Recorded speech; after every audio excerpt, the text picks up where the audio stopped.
Do you remember back in the day they had Jason versus Freddy, right? Bro, Jason versus Freddy was like the pinnacle of all movies. Did you like that movie? I didn't see that shit. The fuck no, bro. Oh yeah, It you don't like was scary movies, right? it was like Kong and Godzilla though, if you want to compare, you know. Kind of, but like Kong and Godzilla don't live in the dreamscape. Like it didn't make sense to me because like fucking Jason, there's nothing about Jason except he swings a machete. Freddy actually like is in your dreams. You know what I mean? So like I Bro, didn't really quite get the part when he was like throwing him through the forest and I don't know, it's weird. But cut my grass, chop down my tree. yeah. He's like, I'm gonna get you, you're gonna do my yard and shit. And Yeah. I wonder if Scariest movie ever, he had to especially be for us Mexicans. yeah, he had to be Mexican, bro, for sure. Straight up. Jason, of course.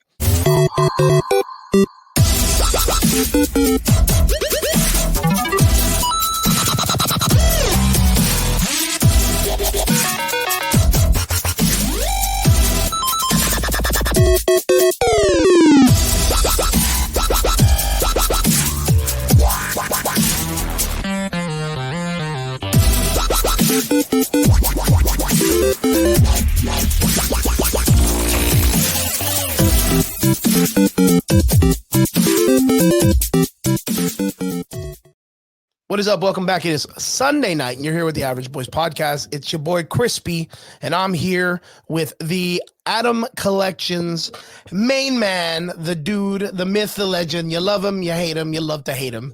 David, what is up, my dude? Hi, thanks for the invite. Hi. Thanks for coming in last minute, man. Of course, Brian usually works on Sundays. He's been trying to get his schedule fixed, but Triggs was going to be out today. He says he was, I don't know, tired or whatever the fuck. But yeah, thanks for coming in, man, and subbing the boys and joining this crazy conversation. We got Rob already in the comment section telling me, man, fuck you. Madam Web was the greatest movie ever. I don't know, man. It's so crazy. Like, we're gonna talk about Madam Web. I haven't seen it, and I'm not gonna watch it. That's standing on business, bro. Someone's got to stand on business because that director's not standing on shit. It's so crazy because like several of my friends too, like people that I know have gone out and seen the movie, and they're like, "Hey, you know what? Like, you know, not dogging it, man. Like, it's not that bad or whatever." But 80% of the movie reviews, 90% of the movie reviews are like, this is shit hot dog water, dude. Like, this is a fucking dumpster fire. So yeah, I do want to talk about it a little bit later, see if anybody's in the comment section has seen it or whatnot. But David, what's been up, my man? Hey, bro, nothing but the usual. So this weekend was gonna be my last weekend off. I have my new operating hours that I'm gonna post this week. Oh shit. Which is funny because my new operating hours are Monday, Tuesday off, but I'm not off. I'm just not open to the public. So like I'm gonna be here, but I won't be here. You know what I mean?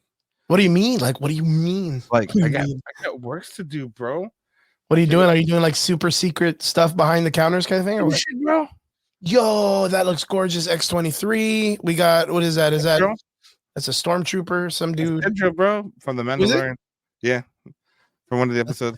Oh, Pedro Pascal, right? Is that Harley Quinn? No, that's Black Cat, or what is? That's the. Yeah. This is the Death of Moon Knight on that new run. Great, fantastic. I got fucking Black Cat again because why not? You got some comics and a couple of NYC. So check that out. So like, okay, so there's Rogue. Of course, Rogue is the G, but that one, the swimsuit one. Yeah. There was some cards back in the day. I think that Topps sold or some company that does cards, and there was like a whole run of like the swimsuit edition of the X-Men back in the day. Yeah, and that was like super popular. So I'm guessing that's like the deep cut callback to like that history of comic books where they're like, yo, look at this comic book cover that's based on that shit. I'm not even gonna lie, bro. I got those from Dale. I was gonna say Dale was posting up some stuff that looked real similar, man. Yeah, what's called after Dale on the podcast, I met up with them, got some books, and I was like, thanks, bro. Appreciate it. How'd it go, man? I know you guys did a podcast this past week. It was good. It was my first pre-recorded. So my son has a game last Friday and this Friday, so I'm gonna do a pre-recorded again this week. You know, bro, as much as I dog shit on fucking pre-recorded, it does make life easier, but it's not as most fun. Definitely, man. It's not fun though. No. Like, it's cool. You put content out there, but it's just not as authentic. I know there's something about it, right? We used to do pre-recorded all the time. This is like when we first started off.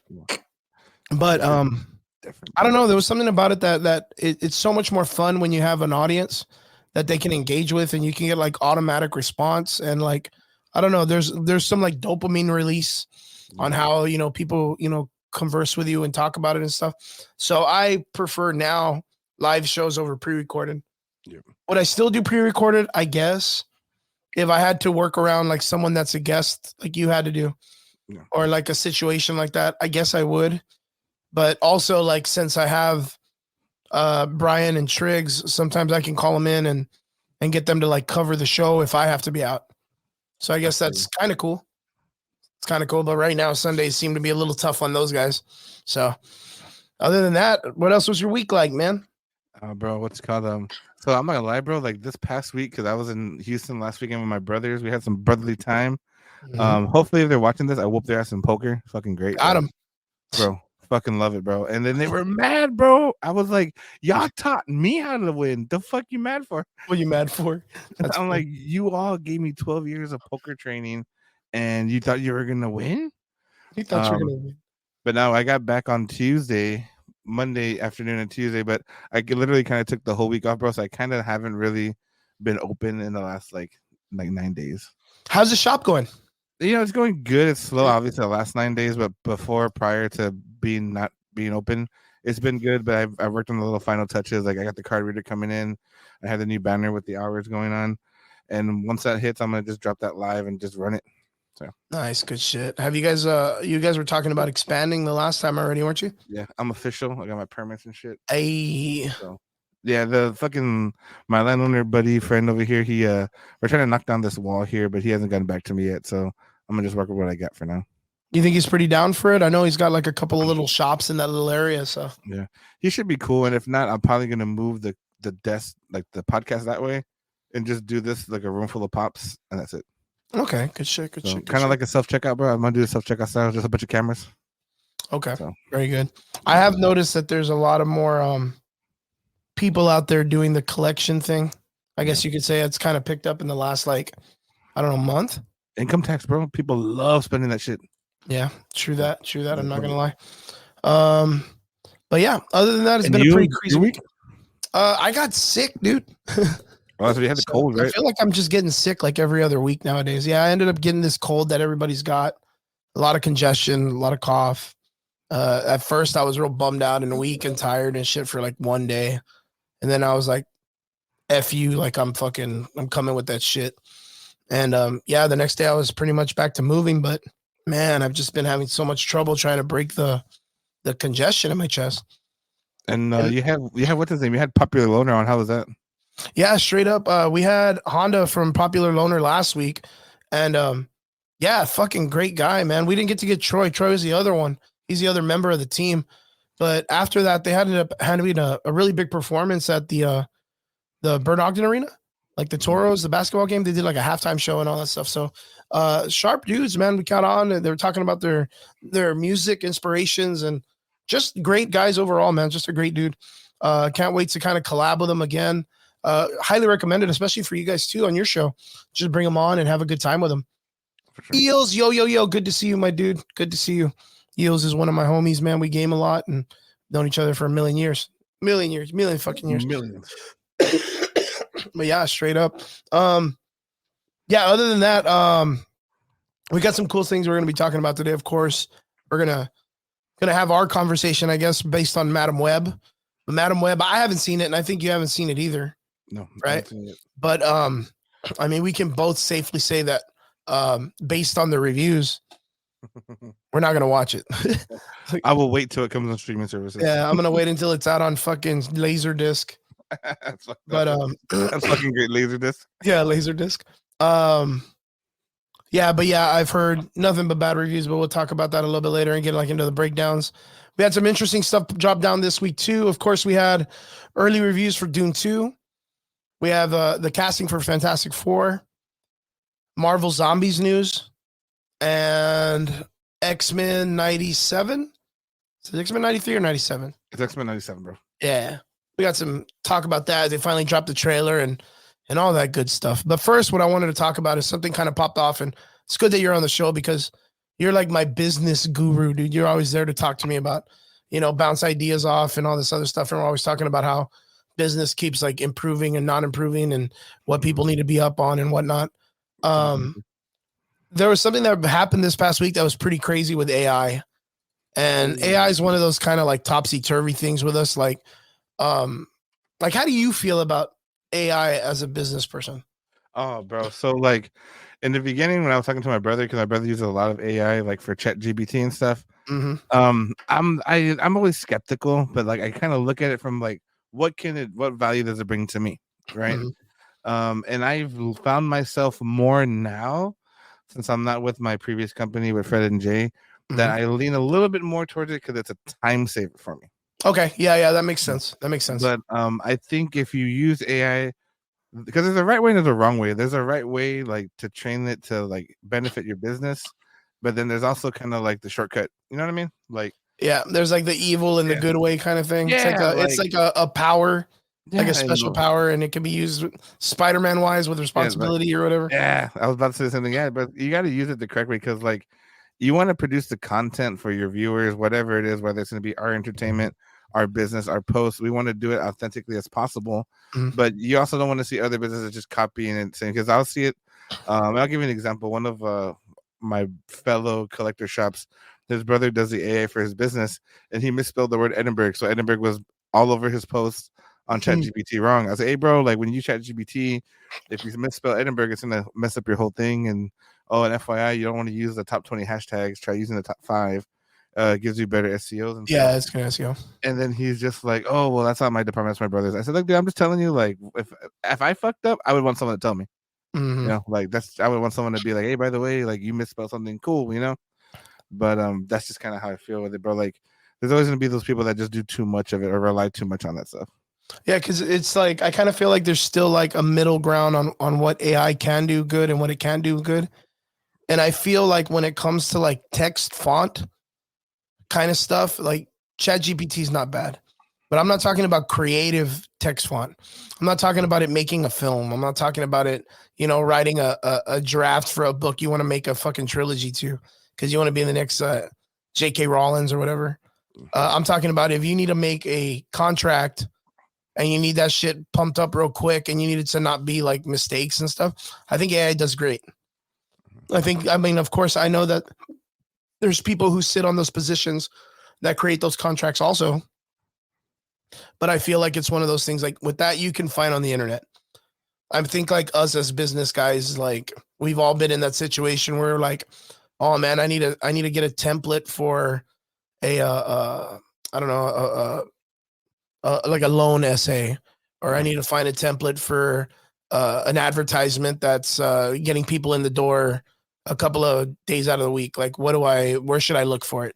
You Google it. Microsoft Office brings you up a template of like 30 or 40. Someone has out there made one and kind of put it out there for free and whatnot for people. But AI, I feel, is like a really good tool for those kind of things. But when it comes to the creative, like creating videos or creating pictures, like art and stuff like that, I feel like since through and through, no matter who gives you the explanation, AI cannot create something. It has to always take from something and get inspiration from something else, right? But it's not inspiration, because inspiration has to deal with emotion and the factor of like how you're feeling or nurtured into liking something, where AI only works on variables. It only works on variables. So the argument would be, oh, well, if AI doesn't create and it takes from other artists, that's just art, because art is inspired from others, and someone claims that it's really not. It's really not, because that still deals. What's up, Pam? Good to see you, my man. It still deals with someone emotionally being nurtured into liking or not liking something, and then knowing morally that it's good or bad. AI doesn't do that. It doesn't feel bad for taking other people's art. It doesn't steal art because it says, oh, I really like that color, or, oh, I really like this technique. It only takes because it sets with the variable. Yep. So in essence, it's not inspired by artists to create a new image. All it's doing is just making an amalgamation of algorithms to create an image that's close to what it is that you're asking. Right? I guess that's the easiest thing. And it doesn't give a fuck where it gets it from. Yeah, it doesn't give a fuck, dude. And if I'm not mistaken, if you look it up, there's like a huge lawsuit going on right now with the guy from ChatGPT, where like people are suing him for the way it acquires art from different like places and stuff. Because it used to be where it was only legally able to get it from like certain like search engines, and then all of a sudden it just opened up. It was like, nah, I don't give a fuck, dude.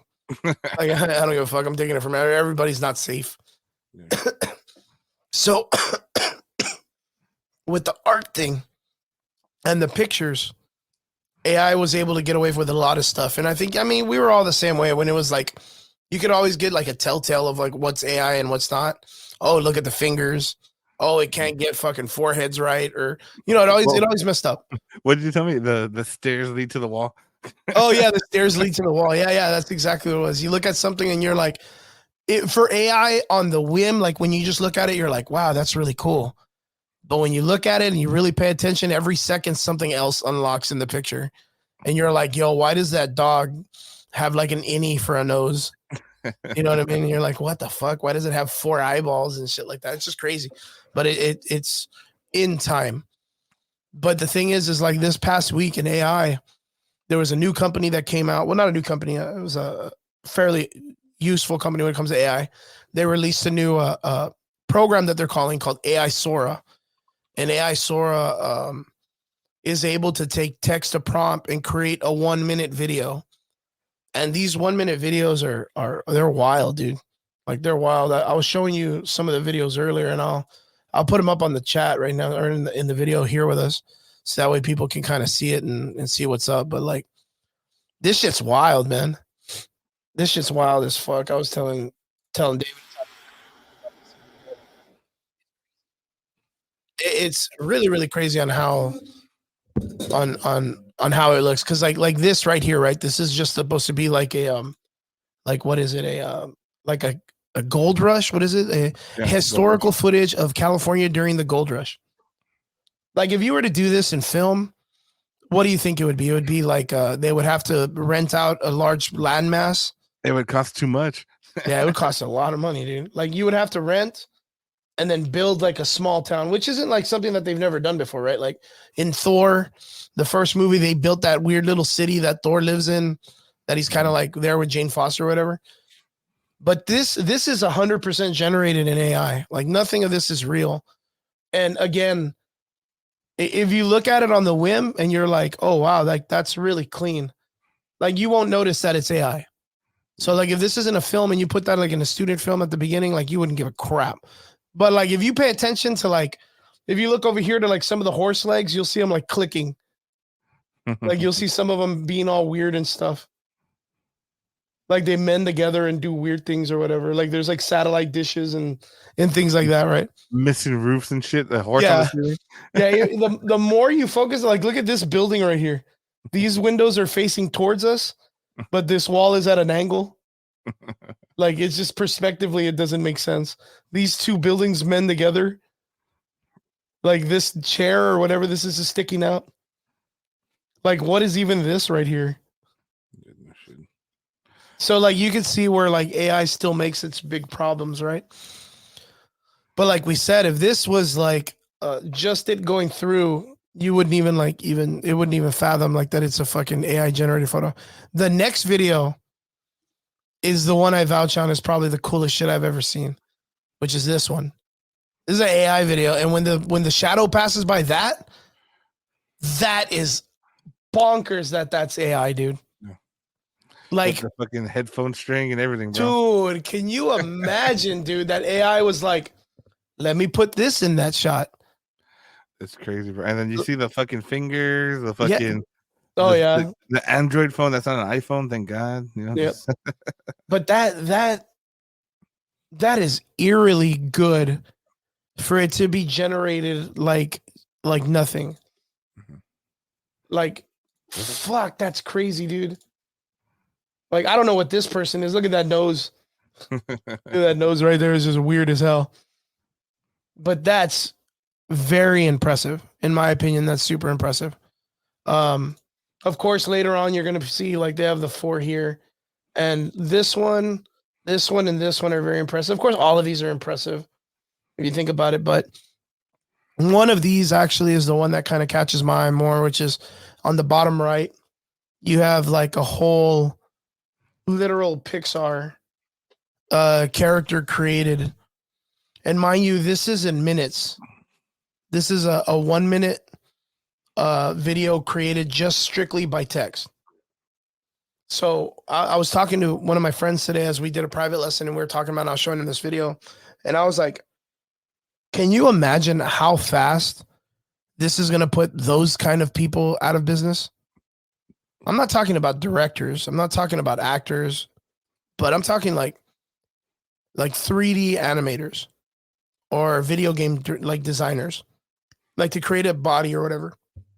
It takes them days to weeks to create a character like this. The fur, each individual strand of hair that has to move, like it takes them a while. And it only took this program like minutes. Mm-hmm.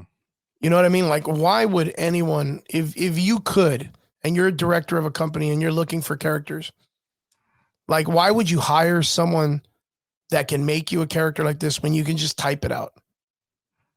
Like, that's where I think the scariest part of AI is. And of course, like, there's a lot of people out there, the Chads of the world that gatekeeper AI that are like, nah, bro, it's because you got to get with the times. And it's like, get with the times. You're telling me in a matter of a couple minutes, something can create a character like that out of thin air. But you're telling a person who can make 3D graphics design that, well, you just got to get better with it. You got to be able to do your shit in seconds or minutes compared to this thing. There's no way, dude. It's like the John Henry situation. You remember the John Henry story? No.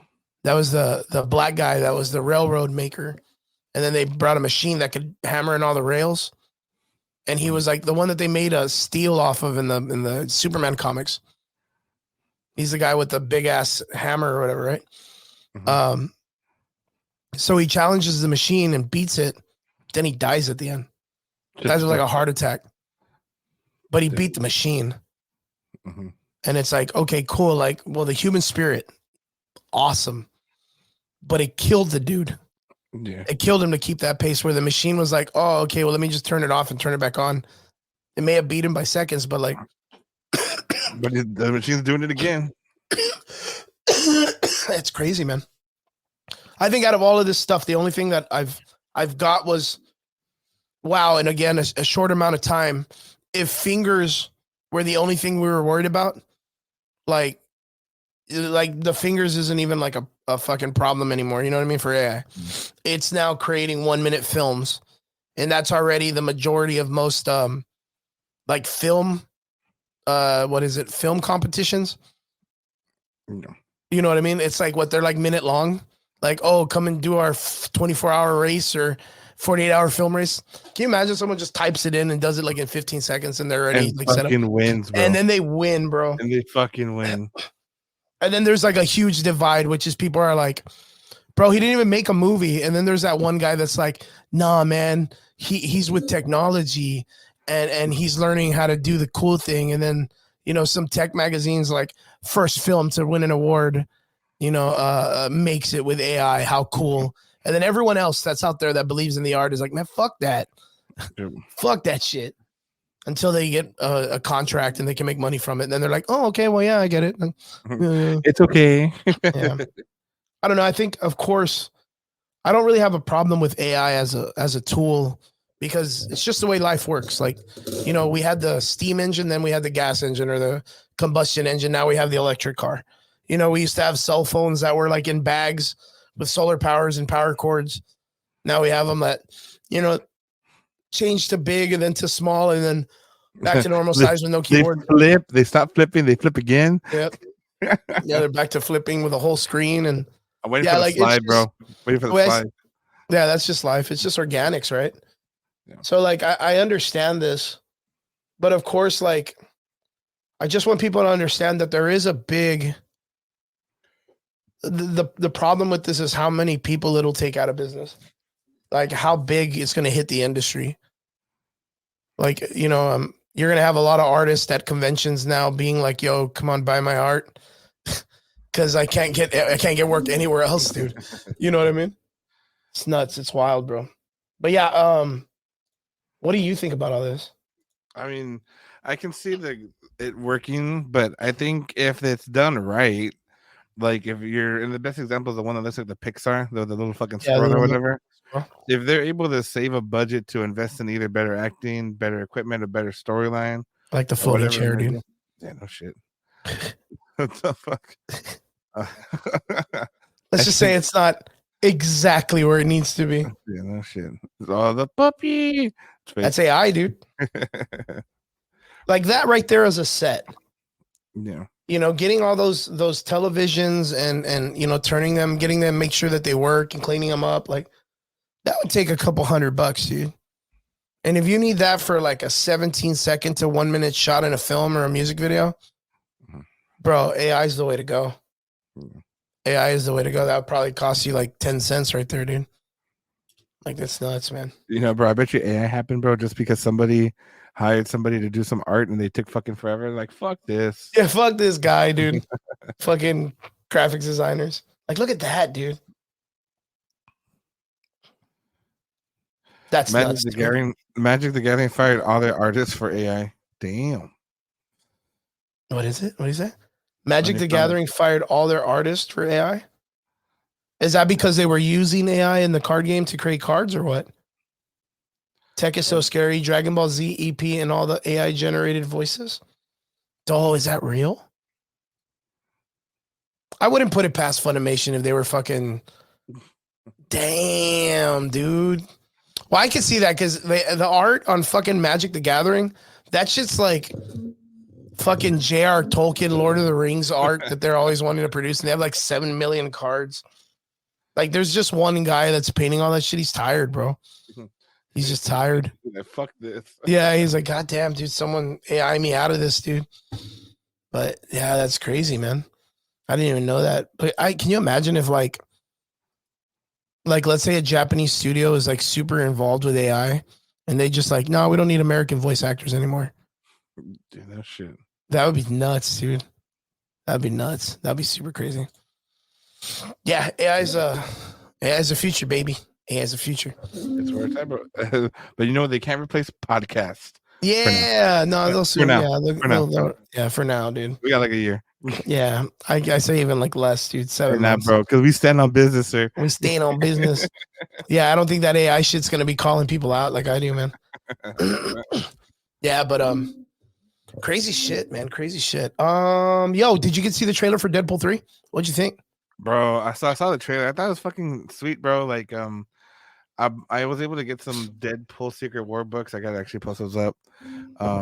But I know it's doing good for the industry, for the collectible industry, and it just looks entertaining, bro. Like, I think I'm still a big fan of the original Deadpool, but there hasn't been a bad Deadpool movie. You know what I mean? True that. Like the second one was good. I like the first one more. I'm not gonna lie.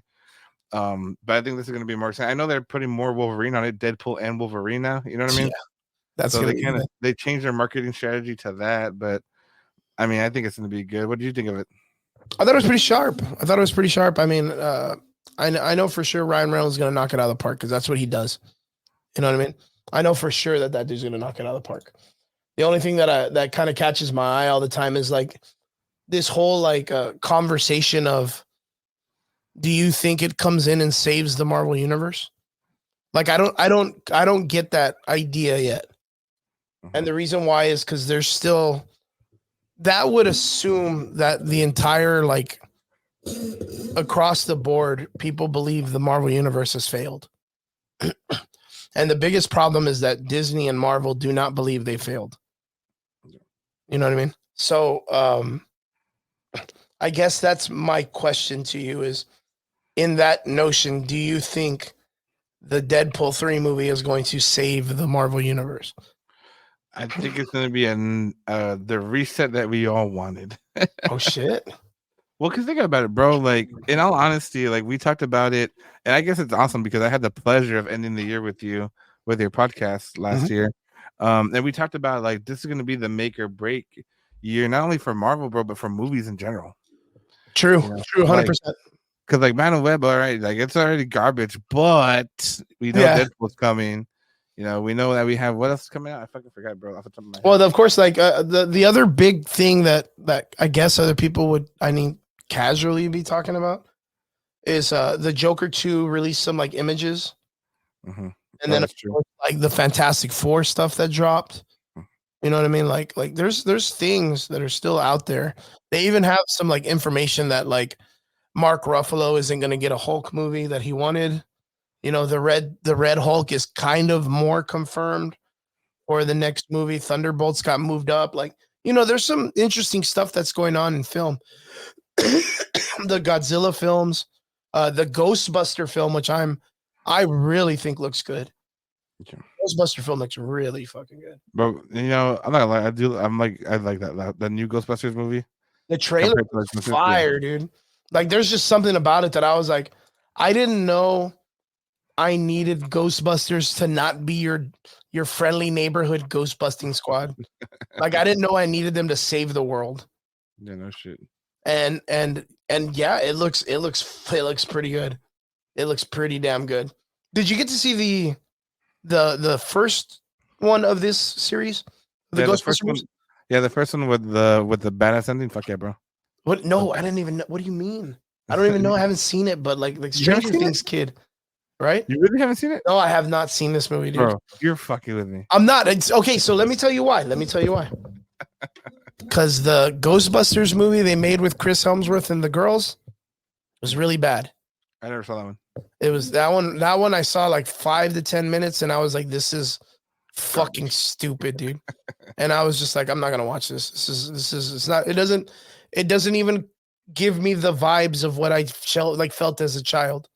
Mm-hmm. So then I chalk it up to every other excuse that movies use, which is like, you're not the target audience. Yeah. So that's been my biggest thing, and I tell the guys this on the podcast all the time: is when I don't like a movie, maybe it's because I'm not the target audience. Maybe I'm not. You know, I didn't like Miss Marvel that much. Fucking not the target audience. You didn't like the Marvels, not the target audience. Like, it's just, it's not. It wasn't for you. Even though you're the everyday comic book loving guy that watches movies and loves movies, this isn't for you. This is for the other person. Hey, thanks, Jeremy. I fucking feel great, dude. He was playing with me the other day on Fortnite, and I felt like ass, dude. Like, just coughing. I still have a cough, but I'm getting better. Thanks, Jeremy, my man. Appreciate you, dude. But you know what I mean? Like, that's the biggest and most craziest thing I see the most when it comes to film. Like, even right now, Madam Web, right? There's so many people that are just telling other people it's not a good movie. Like, format wise, it's not the fact that the actors didn't do good or did do good, that the director did do good or didn't do good. It's not the writers or whatever.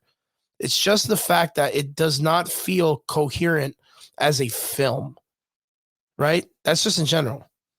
And there's going to be a large group of people that come out to defend the movie and say, well, that's because the movie's not for you. And I'm like, what does that mean? Like, in my opinion, just my opinion, Sony is in such bad shape when it comes to making films like Marvel that they do not have the luxury to choose who decides what the audience is. They need to just make a broader movie and be like, yo, we need everyone to like this. Yeah. Like, we need to just make everyone like Deadpool.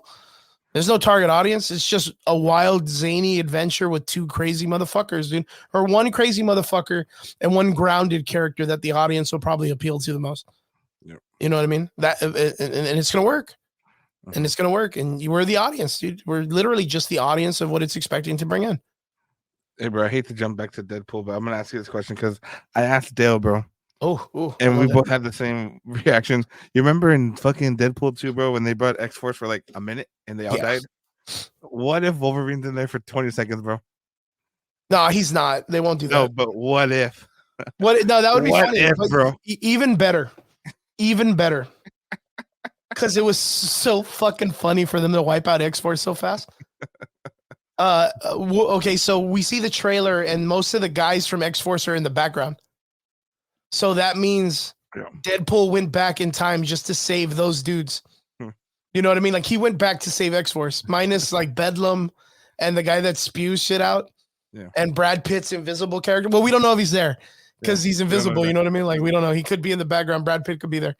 But he brought back fucking Shatterstar. And if you're a comic book dude, you know, like the Chad that Shatterstar is in the comic books when it comes to like arcade and Mojo and the fucking game world and that place in Mojo World and stuff like that. You know how weird that comic book is. That was like Domino was there, and you know she bounced out of that comic book because it was weird as fuck, and Cable and all those guys. So like, yeah, it's funny that they brought back Shatter. I think it's hilarious they brought back Shatterstar, and then they brought back Peter, which is the guy with the mustache for no reason. Yeah, like the random guy that was there.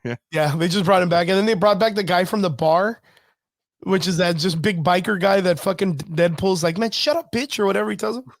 Yeah, the one that learns the script or whatever. I don't even know, but yeah, apparently that's why the TVA is going after Deadpool is because like he went back and fucked with the timeline way too much. So yeah, in the factor of him getting X-Force killed in a couple seconds, which played for just a great fucking joke, like a slap in the face joke, like a knee slap. Since it was like you got this big montage of them getting together and getting all suited up, and then they just get wiped out. Like that was genius, dude. I'm telling you, bro. I just thought that. What if, bro, they fucking did that shit? Just kill off Wolverine, bro. Well, I think there's going to be a bunch of different variations of both of the characters, and they're going to constantly be getting killed off. Yeah. Like I think that would make a lot of sense. That he's just getting them wiped out, just exploding in guts and everything all over the place, and then there happens to be like one Deadpool and one Wolverine that makes it through. But like the idea is with the whole thing that happened with Jonathan Majors, there's been all this talks of how they're going to kind of consist or make Kang's dynasty work. Apparently, like this past week, there was talks that they're switching up the roster of the Marvel characters because it's supposed to be like all the typical like not X-Men, but the Avengers characters that you know of, like Miss Marvel, the Kamala Khan, Monica Rambeau's gone, Shuri, the Black Panther chick, Shang-Chi, like all the newer characters that they kind of like established as the new Avengers. Mm-hmm. They're talking about how they're going to be the ones that are in Secret Wars, which that already sucks because none of those characters in Secret Wars and no one gives a fuck about them anyways. Yeah. Like Shang-Chi in Secret Wars, nobody's reading that shit, dude. If Dell was here, I would ask Dell, would you read that comic book? Would it fucking matter if a guy that knows Kung Fu is there at the end of the world when the fucking planets are colliding? Like, no one's going to give a fuck about that guy. But they're talking about putting Deadpool and Wolverine in that group now because of the way that the numbers for the trailer came out and they were like astronomical. Like the trailer is like one of the most viewed trailers for Marvel in the last like 5 years. But it's like, of course, dude, because everybody likes what Ryan Reynolds does with the Deadpool character. Yeah, what was it? It was a Spider-Man, right? That the one they compared it to that had the second most or something? Home or whatever. And that shit was fucking fire, bro. Yep. But I don't give a fuck what anybody says, bro. That fucking Spider-Man movie was fucking good. The recent one? Yeah, the more recent one, yeah. Oh my god, I didn't really like it. What? You're fucking with me, bro. I'm not even kidding, dude. I laughed my ass off when the Aunt May got smashed by the fucking thing. I laughed my ass off, dude. Like I know everyone was like, I was like, stupid ass. Why are you standing there? Why are you standing there? Why did you move? Yeah, why didn't you fucking use your fucking spider sense to jump out of that way, bitch? Like I was like, there's no way, dude. There's no way. And then she's like, no, Peter, I'm good. I'm like, wow, this bitch is really good at acting. Because she took that fucking glider head on, dude. Head on. Yeah, I was like, I don't know. There was just something about that movie that I didn't like. I liked Doc Ock's character. I think he was like the best thing in that movie. Mm-hmm. Like the way that he portrayed the Doc Ock character, the way that they brought him back to the light, the way that he came in and he got with Tobey Maguire again and did a bunch of the what is it called? Like the full circle kind of moments. That was pretty good. That was great, bro. Huh? That was fucking great. Yeah, he did fantastic. Toby did really good. Andrew Garfield did fan-fucking-tastic. I think they outshined that Tom Holland kid. I think 100% they outshined him. Which one's your favorite Spider-Man? Bro, Andrew Garfield, bro. Yeah, I was gonna And say. I'm gonna tell you why. I'm gonna tell you because You Gwen need to tell fucking me. dies like a fucking G, bro. Why? Because Gwen dies, bro. I fucking love the way Gwen dies. Like, straight up, bro. That fucking. I'm like, Yeah, that was damn. pretty rough. And he's just there all Yeah, that was fucking pretty me rough. down. Yeah, fuck yeah. Did you get the vibe like from when he saves MJ, like at that part, like were you like, yes? I mean, I was like, she's still dead, but good job. Yeah, you're like, good job, buddy. And she's like, are you fucking crying? I like how she like fucking nut slaps him, dude, out of the middle Calls of him it. out. You being a bitch? Yeah, pretty much. And he's like, dude, just give him a moment, bro. He's got trauma, man. He's got fucking trauma. Yeah, but I thought it was pretty good. I like that they poked fun at the organics webs of Tobey Maguire. I like that they kind of went back for the whole like my back's messed up, and I like I'm a really big fan of Andrew Garfield's Spider-Man, and I 100% think that he is the 616 Spider-Man. The 616. Like I 100% believe he's the 616 Spider-Man. Like he's the main timeline Spider-Man. Yeah. And Tom Holland's Spider-Man is good, but I think he's the ultimate Spider-Man that dies and Miles Morales is introduced. Okay, like, yeah. I think he's too. What it up, King Yeti? What's my dude, Wrong Hole Rick in the comment section? My boy, good to see you, my guy.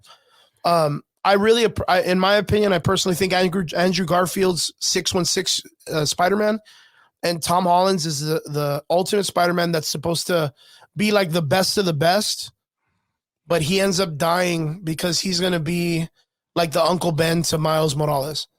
Yeah. And the reason why is because like right now he's OP, dude. Like he knows every villain by name, and nobody knows who the fuck he is. He knows all their secret identities practically. You know what I mean? Like that's cheating, bro. Like if a Norman Osborn comes up, he's like, yo, that's that old fucker that kicked my ass in that building once. I'm gonna fucking beat him before he gets the serum or whatever. If Doc Ock shows up or he goes to college and Doc Ock is the teacher, he's like, yo, this is that fucker that has 8 legs. I'm gonna beat his ass. You know what I mean? Like, you know what I mean? Like he already knows. Like he already knows. He knows who Electro is. He knows who fucking Sandman is. He knows everybody, and nobody knows who he is now. The only one that should technically know who he is the Hulk. Not Mark Ruffalo, but Bruce Banner, but the Hulk. Hulk, yeah. Because the Hulk's brain, like it heals and he remembers he chooses not to forget him. But yeah, I 100%. And Andrew Garfield is just so good at playing Spider-Man. Like just so good. Like everything he does, it just omits what Spider-Man would be. His attitude, his little mannerisms, like just everything about it. I think it's fantastic. That's why I'm hoping that Andrew Garfield is the Matt or Tom Hardy's Venom. Mm-hmm. Like I'm really hoping that that's the Venom for their universe, and that's how they're going to correlate them. Because I really don't know how they're going to introduce any of those the Venom character into the universe. So I hope not through the Spider-Verse, dude. I fucking hope not through the Sony-verse, dude. Wouldn't Venom know who he is? Well, technically, yeah, because the Venom symbiote, but they don't explain that enough in the comics. Like, I mean, not in the comics, but in the movies. So I think what King Yeti's talking about, he says, wouldn't the Venom already know who he is? Is because the Venom symbiote in the comic books is like multiversally intelligent. Like it's connected. Like every Venom is connected to like every Venom in the multiverse. And they're a hive mind. So like all that information just returns back to the origin, right? But that would be cool if the Venoms from the movies could do that too to the comics. Mm-hmm. Like, you know what I mean? And it connects the comics to the films and shit like that just by the Venom symbiotes. That would be a really good storyline, bro. You know what I mean? Like it'd be crazy, right? But like, I don't know, man. Do you remember back in the day when comic books were just simple? I didn't read a lot of comics, bro. I was poor, bro. Well, I mean, but that's the thing. Like that's how easy they were, is that you probably didn't read them, but you already know how simple they were. Nowadays, like the Venom is like, it's so crazy, dude. It's so crazy on how it can do. And then King Yeti says, also at the end credits from one of the movies, the symbiote gets left in the MCU. Yeah. That's Doctor Strange. No. Was it Strange? No, that's the Tom Holland one. The Home. Isn't it? No, the Far From Home or whatever. It's like at the credits of that one where remember Tom Hardy's like in a Guatemalan bar or something. Yeah. It's like a bar. He's at a bar in Tijuana and shit. But I again, it doesn't really explain how everything gets taken except that little piece of the symbiote. Yeah. Like, why didn't it get teleported if just like the whole entire subject has to leave the universe or the multiverse? I don't know. It's so easy on what it chooses to do. But yeah, being that we're talking about Spider-Man, I guess we can acknowledge the fucking Madam Web, bro. yeah, dude. Acknowledge the fucking elephant in the room, Madam Web. So this past week was the release of probably one of the greatest failures in Spider-Man history. Madam Web got released, and yeah, it literally came out the way that we thought it was going to come out. So for months, I've been telling people for shit almost a whole year, and no one asked for this fucking movie. No one asked for this fucking movie. And this movie to be good. Yeti, no, you did not. No, you did not. He's like, no, you did not. It's so funny to hear people be like that, dude. Because I was the same way with America Chavez, right? When they brought her out in Doctor Strange, I was like, there was a part of me that was like, almost like a petty root, right? Where I was like, please work, please, like, just for the love of God, like, just work, please, because you just know it's gonna be bad. You know it's gonna be bad, and you're like, just give me something, dude. Like, give me fucking something.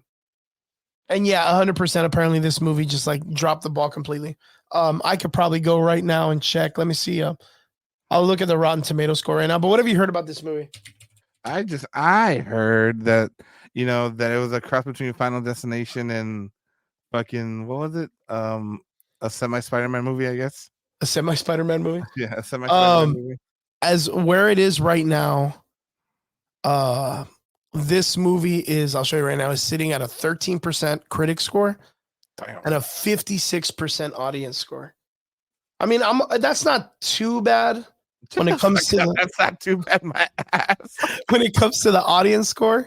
I was actually expecting a lot worse, dude. But yeah, apparently people are just like, they're walking out of like, so they're leaving the theater just not happy.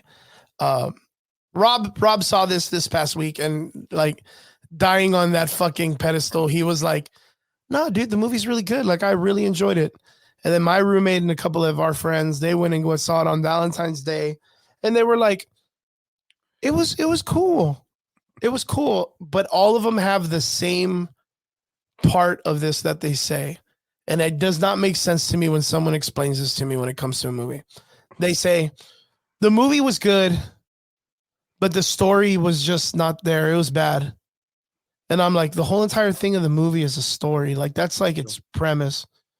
That's like saying living is cool, but breathing is hard. Like, it's the fucking bloodline of the entire thing. You're not going to go to a theater just to look at visuals. You're going to go because there's a coherent thing that's being told. Like, it cannot just be visuals without a story. And for them to be like, well, visually it was cool, but like the story was bad and there was no action and they're not in their costumes and there's no superhero stuff. Some shit. What's up? They were in the costumes for like a minute or something. Somebody less, was saying dude, less. Right. See, there's this really cool video that the girl's like, look at this girl in this picture. And she has a picture of the girl. She's like, this is Sweeney, whatever the fuck. This is her in her costume. As of right now, you're looking at a costume more than you'd look at her in the costume in this whole movie. And I was like, fuck, that's really funny. Yeah, apparently like the only times that they're in a costume are only on one flashback that the guy has, that he sees a vision of them like kicking his ass or whatever. Which, I mean, some dudes pay for that kind of shit for hot chicks to kick their asses like that. But I guess this guy's scared.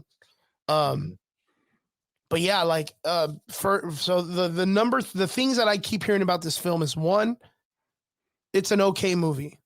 2, if it was released back in 2003 during Blade or whatever, it would have done good, which means it sucks in 2024. 3, there's not really any action in it or any spider people in it in a Spider-Man film. 4, they mention someone that's like a Ben and a May, but and someone's having a baby that's apparently Peter, but they cannot use the names of any of these characters other than Ben. 4, strong women. But even with that, the strong women are just doing like unstrong things. 5 or 6, I don't even know what number I'm on about how this is just really bad. The villain, apparently there was so many reshoots and problems with the film that the majority of his lines are ad-libbed, not ad-libbed, but they're pre-recorded and put into the film, and you could see his mouth moving, like if it's like a Japanese movie, like where the mouth is moving and the fucking words are coming out. There's a bunch of scenes that you could tell with that. And then the fucking villain sucks, and he's really basic and boring because he's like, oh, this guy was there with my mom and then killed my mom. 4 or 28 or whatever list I'm on, there is a tribe of people. Okay, so first off, this chick and the mom are hunting a spider in this world, and I don't know what world it is, that gives people spider powers. This isn't like a bioengineered spider. Yeah.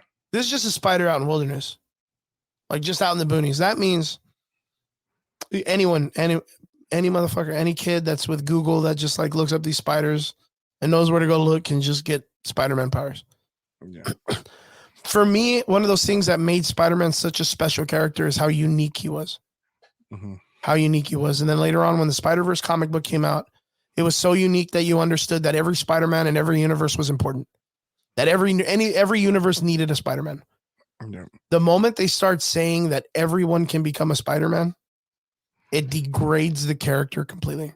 It takes away the monocle. It takes away the aesthetic of that one character being important. And I think this movie does very well at trying to make it seem like Spider-Man is not as important as he is, but all of these people do. Which I guess you have these 3 spider chicks that all live in the same apartment. They're about to all get the same powers because they all hunt spiders at the same time, or I don't know. I don't know. But it just doesn't seem like this was a well thought out film. Mm-hmm. And then enough to be where Marvel, Kevin Feige, the producers that gave these guys that they bought the rights from or whatever, were like, hey, you can make this movie, but you cannot use Spider-Man. Like, I don't give a fuck what you do with yourself, but you cannot use our character that we're using in our story. To me, that's 100% that Marvel wants this thing to fail. Yeah. And Sony's just like grabbing sticks, man. They're like, I mean? We don't fucking need that. Watch this. Yeah, hold my beer. Hold my meth pipe, dude. Hold my fucking meth pipe. I'll make a fucking film about spider people and shit. Yeah, but as you can see, like, it's not a good movie. Guys, if you haven't seen this movie, I don't recommend it. I usually will be like, guys, go check it out. But no, I don't recommend it. I say wait for it.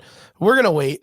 I'm waiting. No, we're going to be talking about it. We're going to actually talk about it next, dude. So, yeah, we're kind of excited to talk about that too. But yeah, if you do get an opportunity and someone invites you to go watch Madam Web, deny their friendship. Deny their friendship completely, and don't cherish them because they want to punish you for an hour and a half. Yeah, but if you've seen it, good on you for surviving, and we praise you for your courage and your bravery to live another day. Yeah, you lived you are way stronger than us because you paid for the ticket. But yeah, Madam Web. That's my take on Madam Web. Onwards to the next part. What do we got?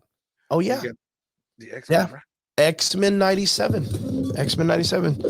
This past week they dropped the trailer for the new animated return to X-Men 97, which was a really great animated series back in the day. You got all your favorite colors. You got all your no shadows, all your straight, just colorful characters. Hotter than a meth pipe on a Friday night. Yes, sir. What do you think, my man? So me and Dale went over the trailer, bro, and we thought this one character that we did on one of the freeze frames was Darwin. Then I found out the next fucking day that they have a character that's identified as non-binary. Well, that's Morph. Is it Morph? Yeah, you remember Morph back in the day, though, right? I don't remember Morph, bro. Do you remember? Okay, do you remember the 97 cartoon? I remember some of the 97 cartoon, but I never watched the whole thing. Do you remember? It's literally like the first episode. There's this scene where Wolverine is like running from like a fucking sentinel. And there's this one guy that's wearing like a leather jacket. He's got like bags under his eyes, like super dirty. And he's got like the fucking screech haircut. And he's like, hey, everybody, it's me, Morph. Like he used to talk real weird. And then he can like change shapes and shit. Like he gets blasted by the fucking sentinel. And Wolverine's like, Morph, no, I fucked up. I got you killed. And then everybody's all sad. And then Morph kind of has like his big bad dick arc, like after the first episode. That's who that character is. Now, it's understandable that Dell and you would see that character and be like, oh, fuck, that's got to be Darwin. Yeah, 100%. There's several comic books that Darwin comes out and he's like no nose, very gray alien-esque, kind of like big gray alien or whatever. No, but that's Morph. Apparently, like, he's non-binary now. No. Which, that wasn't a thing 100%, in 1997, dude. But, yeah, there's some things that are going on that a lot of people are kind of like iffy about. Me myself, I'm iffy because they released all the writers and shit from back in the day anyways. Like they didn't bring anyone back other than like some of the voice actors who were like, yeah, I want a job. Like that I mean, voice actors, like they're cool. I appreciate them, but they don't contribute other than their voice to the characters. They don't do any of the storytelling. They don't do any of the writing of the characters. They don't do any of that stuff. They just read the script and they do their job. That's it. But like Jubilee's not coming back because originally the Jubilee character was a white lady and she didn't want to get canceled. She didn't come back. She's like, put somebody more authentic for the role. What does that mean? That means not a fucking white person, bro. A fucking fictional character. It could be anything, dude. It could be like a misprint, like Hulk was back in the day, where they wanted to make him green and he was gray for a moment because they didn't have the right color in comic book printing. No shit. You know what I mean? Like, and then they've changed so many characters within the last year. Like, what does it matter? Like, I 100% thought this was supposed to be like a celebration of a successful series from back in the day. I think the majority of the voice actors are still alive. So, like, why not? But the thing is like, I just don't think Disney can or Marvel can like go without doing some weird nonsense like that. Like, okay, so through and through, that audience of the 1997 X-Men is close to our age, right? Exactly. Mid-30s. Pretty much, yeah. 40s. So 50, 60. 50, 60s, yeah. The most coherent people of that age are going to be anywhere from like mid-30s and up. But who's the target audience then? Like, are we the target audience because we were the original people that liked this and grew up with it and are expecting a continuation?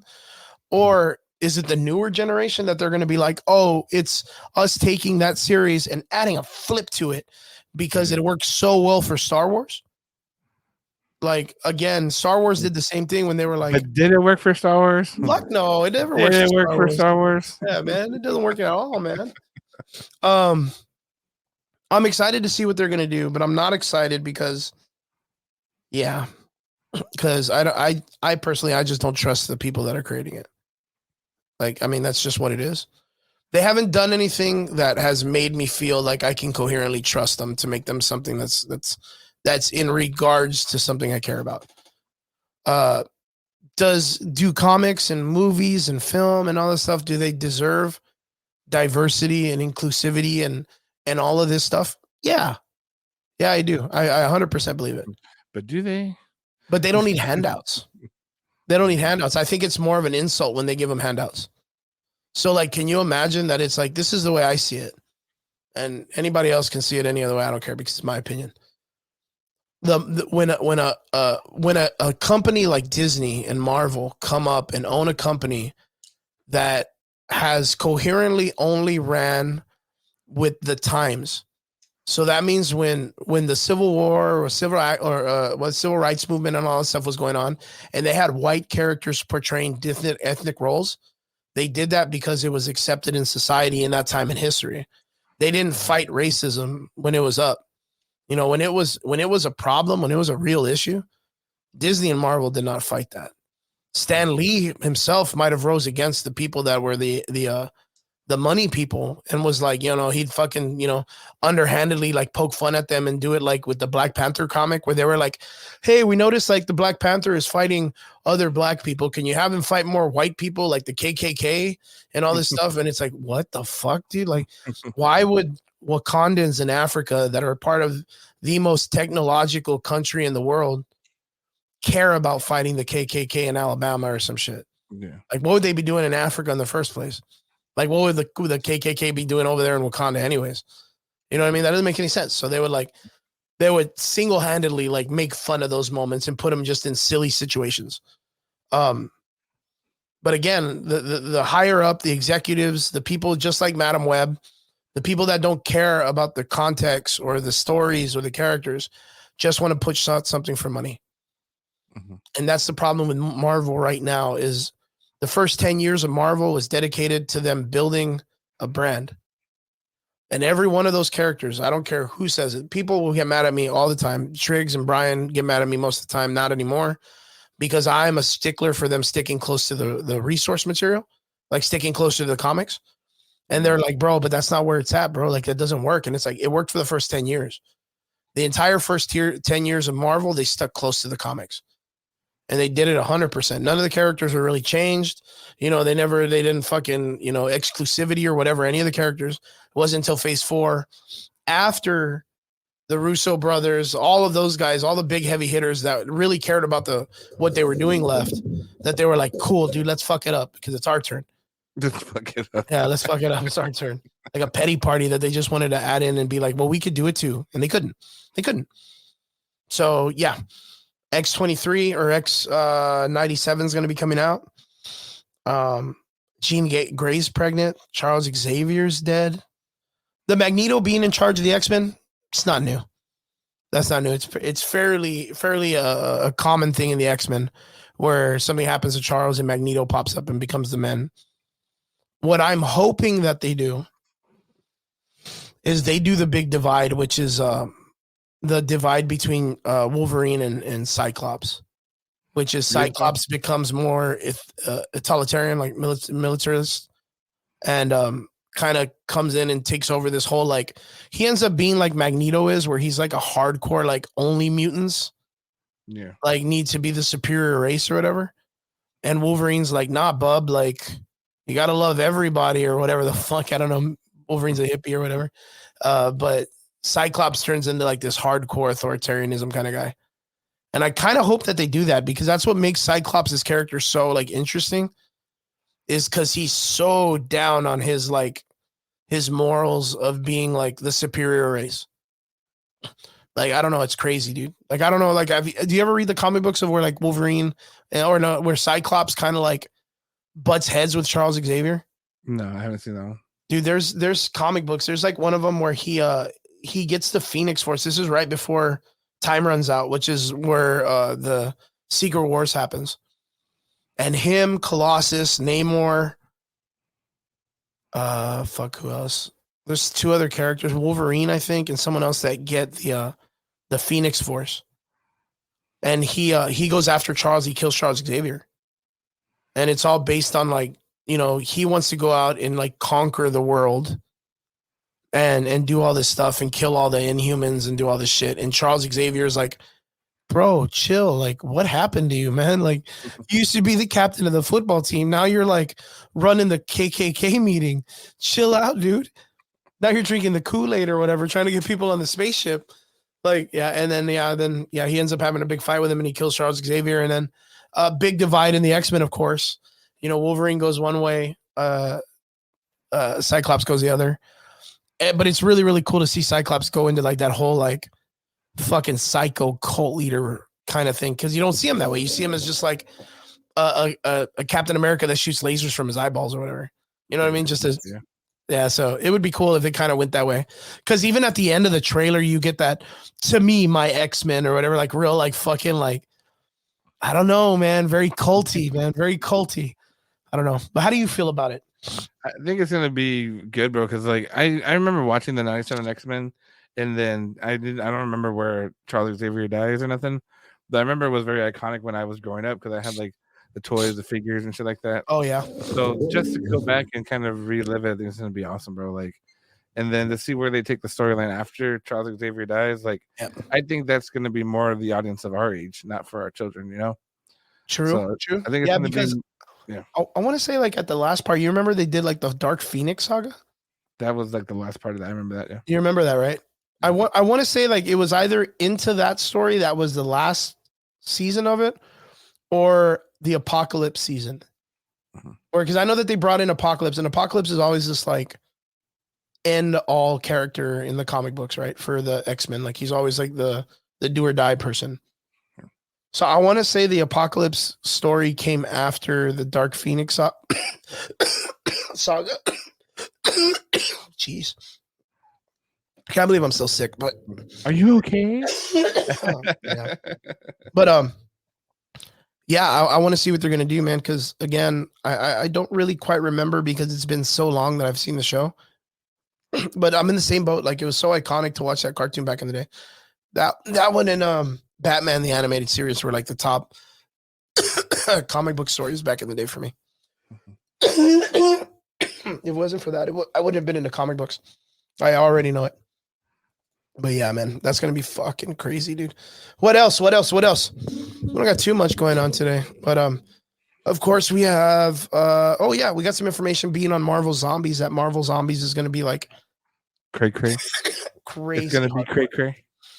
Yeah, so they are doing an animated film. I want to say like an animated series or something like the What If, based on the popularity of the What If cartoon. But apparently, the director of the Marvel Zombie show came out and said it's going to be rated R, but it's going to be like a hard rated R.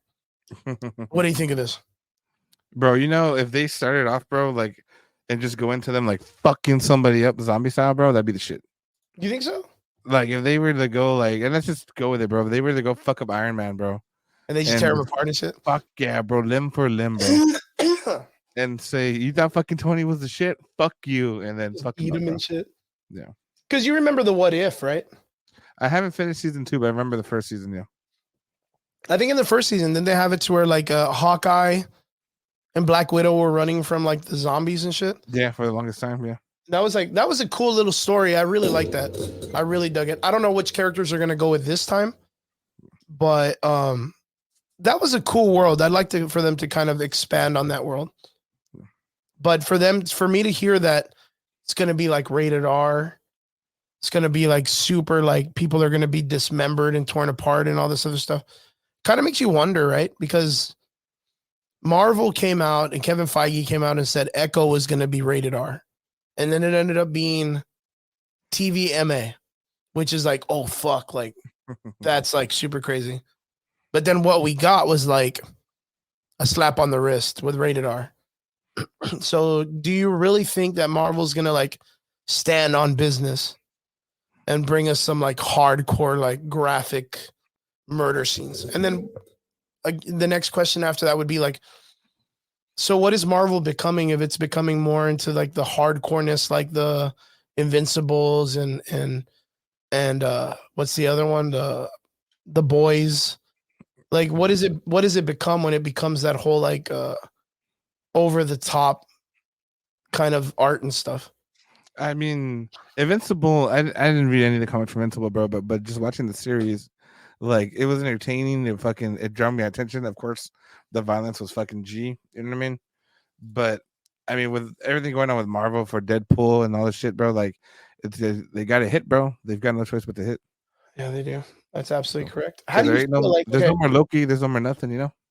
For you as a parent, when with shows like Invincible, like how do you feel about that? Like, do you let your son watch that? I mean, if he discovers it, I'm cool with it. But if I have to control it, I mean, obviously, like you gotta find that teenage hormone preteen. You know what I mean? Mm-hmm. But you know, I always like to try to scan it before, so like there's no like titties and shit. You know what I mean? Well, for knowing what Invincible is, like, is that something that you'd be like, oh hey, come over here and check this out? Yeah, I would probably wait till he's more of a teenager. So like if it's rated mature, go down to teens. If it's teen, maybe a little bit lower. But it also depends on the subjects. You know what I mean? Mm-hmm. Because as a parent, you also gotta find that balance. But like, my kid just got in trouble at fucking school, bro. I'm the worst fucking parent to talk to about problems with kids, bro. Why? Because this fucking teacher's like, so your son, just so you know, I talked to him. He took a spray bottle and he was spraying kids and one of the staff members. I'm like, okay, little motherfucker, right? And then she's like, oh, and he also said that he was gonna kick somebody's ass. Nice. I'm like, okay. And then she's like, yeah, a lot of students heard it, and he was talking about violence and this and that, like trying to play that whole bullshit, you know? Yeah. And I was like, bitch, this kid's 11 years old. Like, if two 11-year-olds fight, you're just gonna break them up. Like, get the fuck out of here. Like, they're not fucking gonna go and stab each other with fucking pencils and shit. You know what I mean? I mean, the world's a crazy place, but we hope that it doesn't go that way. But I was just like, I'm the worst parent to talk to, bro. Because I'm like, okay. So I tell him, like, what the fuck happened? He's like, this kid took my girlfriend. I don't know what the fuck. I'm like, dude, you're 5th grade, bro. Fuck me, you got a girlfriend. Like, you're like, chill the fuck you out. got like another like 20 years of heartbreak in front of you, motherfucker. Like, the fuck you doing? You're like, if this one broke your heart, wait until the one in high school gets you. 100%, bro. So like, I was stabbed with a pencil. That's great. Yeah, he's like, who said that? Fucking wrong hole Rick or what? King Yeti. King. I was stabbed with a pencil. Damn straight. Yeah, it's one of those things. Like, I've always wondered that as a person. Like, I'm not a parent, so I can't really like correlate to it. But like, Invincible's a great comic book. I had a good time reading it when I was like, 20s. But if I had a child, I don't know if it demeans it, like you said, by age or whatever. Would it be something that I would encourage them to read and watch? And I don't know, man, because it's extremely vulgar and violence. And yes, one thing is like the art in the comic itself is very fun and cool. But I don't know if that's what I want to contribute to teaching my child that's what superheroism is. It's you can't go into parenting, bro. It's just different, bro, because like you don't want to be as constrained as your parents how you were raised, but they're gonna get exposed to this shit anyways. You know what I mean? So if they're gonna be experiencing it, I'd rather control the experience compared to they go to someone else's house or some shit and they find it. You see, King Yeti says, my kids are one to be able to read it or watch it till they're at least 18. Because it's interesting, right? Like, I mean, I don't mind them reading Superman, like one of the Superman stories that I know, right? I don't mind them reading like a Batman comic because, like, unless it's the one that shows like his dick silhouette, like I'm not gonna get my kid reading that shit, but like, I don't know if it's something that I would allow my child to watch because of the over-the-top grotesqueness of violence. Yeah, like, yeah, you see, even with that, like maybe 16 if they're like intelligent, right? Like if they can comprehend it a little bit better and know, and I'm not going to say it's like they watch Invincible and then my kid goes and tries to like tear the arms off of a fucking human being or something. Yeah, no, like, I'm not saying that it's going to inhibit violence across nature. But the thing is like when we were growing up, there were people that we looked up to. And I feel like nowadays we don't have role models like that anymore.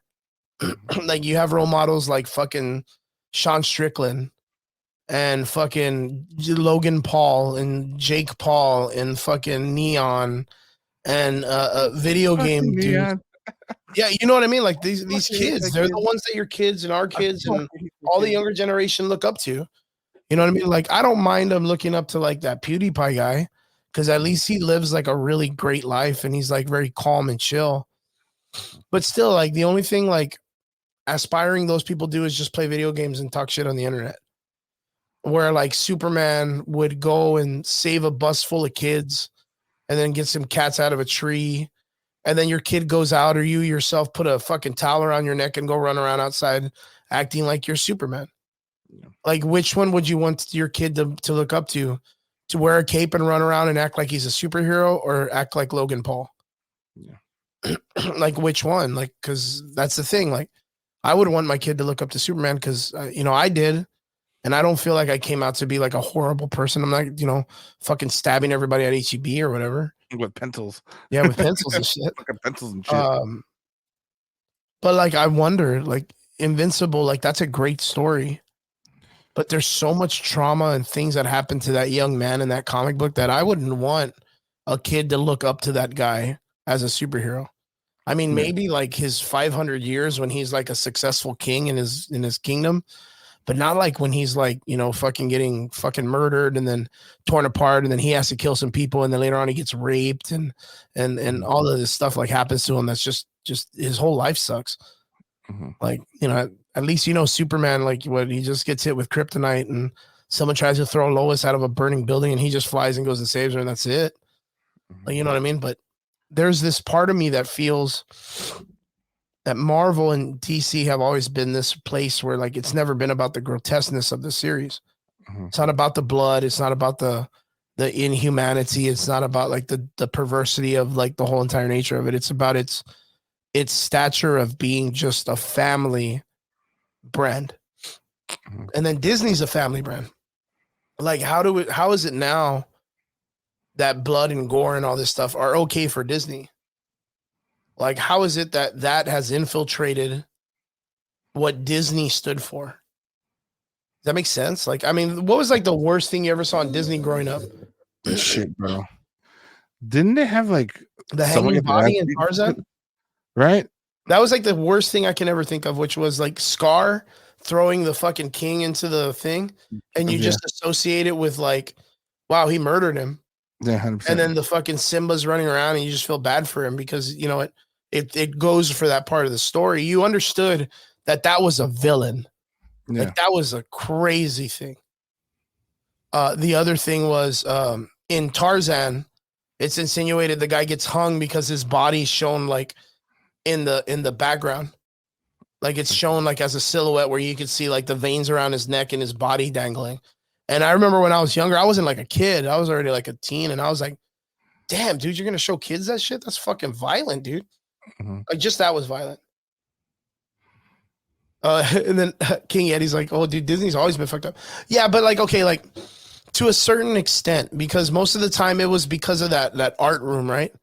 There was a room that people had graduated from an art school, and every one of them had coasted into an Easter egg in the films. Which was like in Pixar was like the weed plants on the wall. It was the sex on the Lion King when they roll into the flowers and it spells sex across it. It was the Little Mermaid. All the buildings were dildos. Like, do you casually remember all this or no? I remember that part. If you go back, I'm serious. Like, hold on real quick. Let me open the door real fast. Yeah, like, if you go back and you look up the Google map, the castle, dude. The castle. That's fucking crazy. I never knew anything about that when it came to Disney. Yeah, if you go back and you Google the fucking original you go back and you Google the original Little Mermaid cover, there was just a bunch of dildos in the back as the castle. Jesus. And then of course there was the priest in the Disney Little Mermaid that had the erection when he was marrying him. I don't know if you remember that. There was a bunch of crazy shit way back in the day.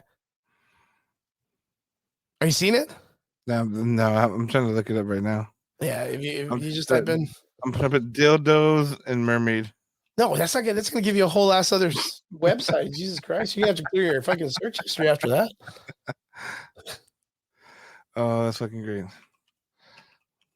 Little Mermaid dildo. What the fuck? Do you see it? No, I'm doing it right now. Here, watch. I'll do it right now. I'll show it right now so everybody can see it. Oh, shit. I just saw it.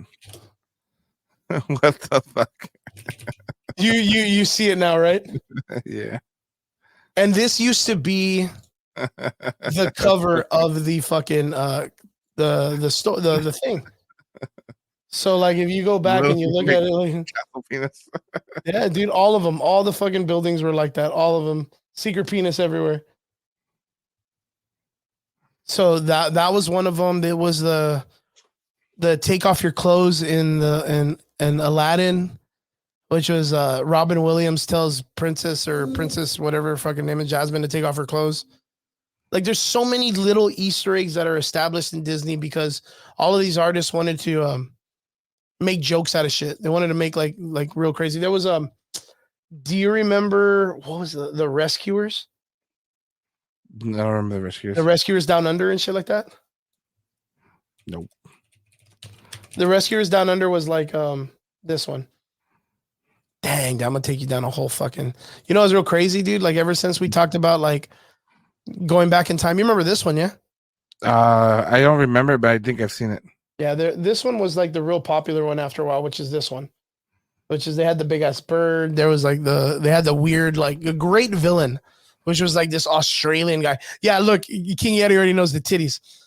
There's a scene where in this film they're flying down like a building, yeah, like right here, and in the background you could see a wallpaper of a naked chick. Just like in the background, but it's so fast because they're zooming past it, and when they zoom past it, you could see like a topless chick, a poster of a topless chick in it. Yeah, look, you can see it right there. Fucking strategic placing, bro. Strategic placing, bro. All the fucking time. Disney was about that shit way back in the day, man. They were bad when it came to that stuff. So them putting like little vulgar things is not something that's far-fetched or too out of hand. But it was always done in like this like crazy Easter egg search. Like if you didn't see it, like it wasn't there. But like to know that now it's like out in the open, does it degrade the image of what Disney was supposed to be? Because like we used to hold that shit really high when we were kids.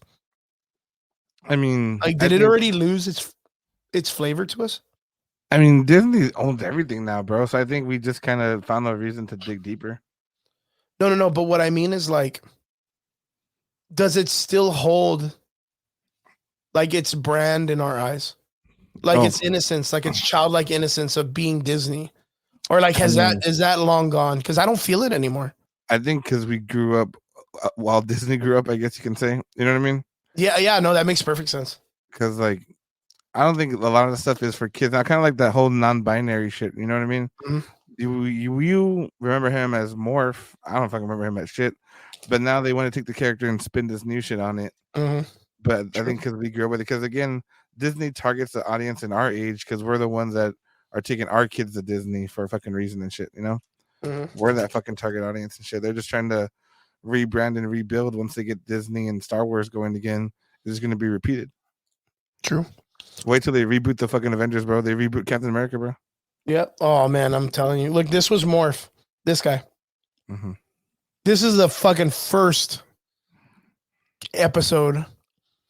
Wolverine is 100% the guy that can heal himself, and this guy cannot heal himself.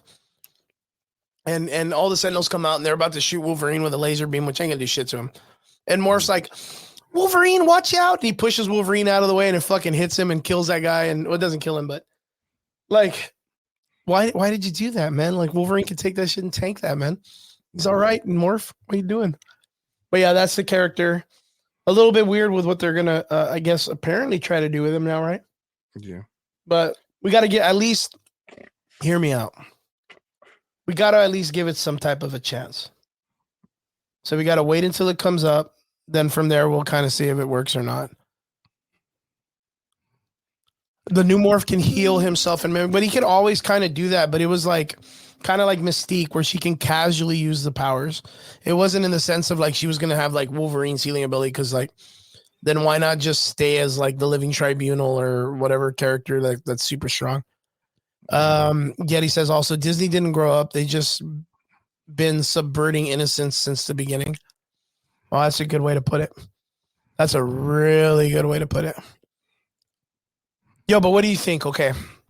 Hands down. Marvel Zombies comes up. They want to make it super gory. Where does that put us across the board? Like, do you think the audience takes that and says, okay, cool, we raised the bar. The violence has to be there all the time now? Or it stays synonymous to just the Marvel Zombies IP? I think it'll just stay to the IP, bro. Or it could be their platform to the IP. Because remember, they tried to do Werewolf by Night, a little bit of Moon Knight, that little grittiness, you know? Yeah. So they probably want to see how deep can they go into it, but still kind of keep that image. But you see, they test the waters more with Marvel, because we expect that with Marvel, given the, how do you say it, the original words to it, right? What were we talking about? The original script to it. Oh shit! We got a guest. We got a guy. We got one of them dudes. We got Dell, man. What's up, guys? What's up, Dell? Good to see you, my man. So you finally got out of work. I hit Dell up too earlier. I hit David up and I was like, yo, if you want to come on the show, man, I wanted to bring you on last time. Scooters. So, yeah. What's up, dude? Good to see you, Dell, my man. Good to get you on the show for once. This is Dell from the Comic Menu, Culinary Comics, my man. Yeah. What's up, dude? How you doing? I'm good, bro. Fucking tired, but I got home like about 20 minutes ago. He's eating my wife gave me a plate, and I'm like, let me see if these guys are on.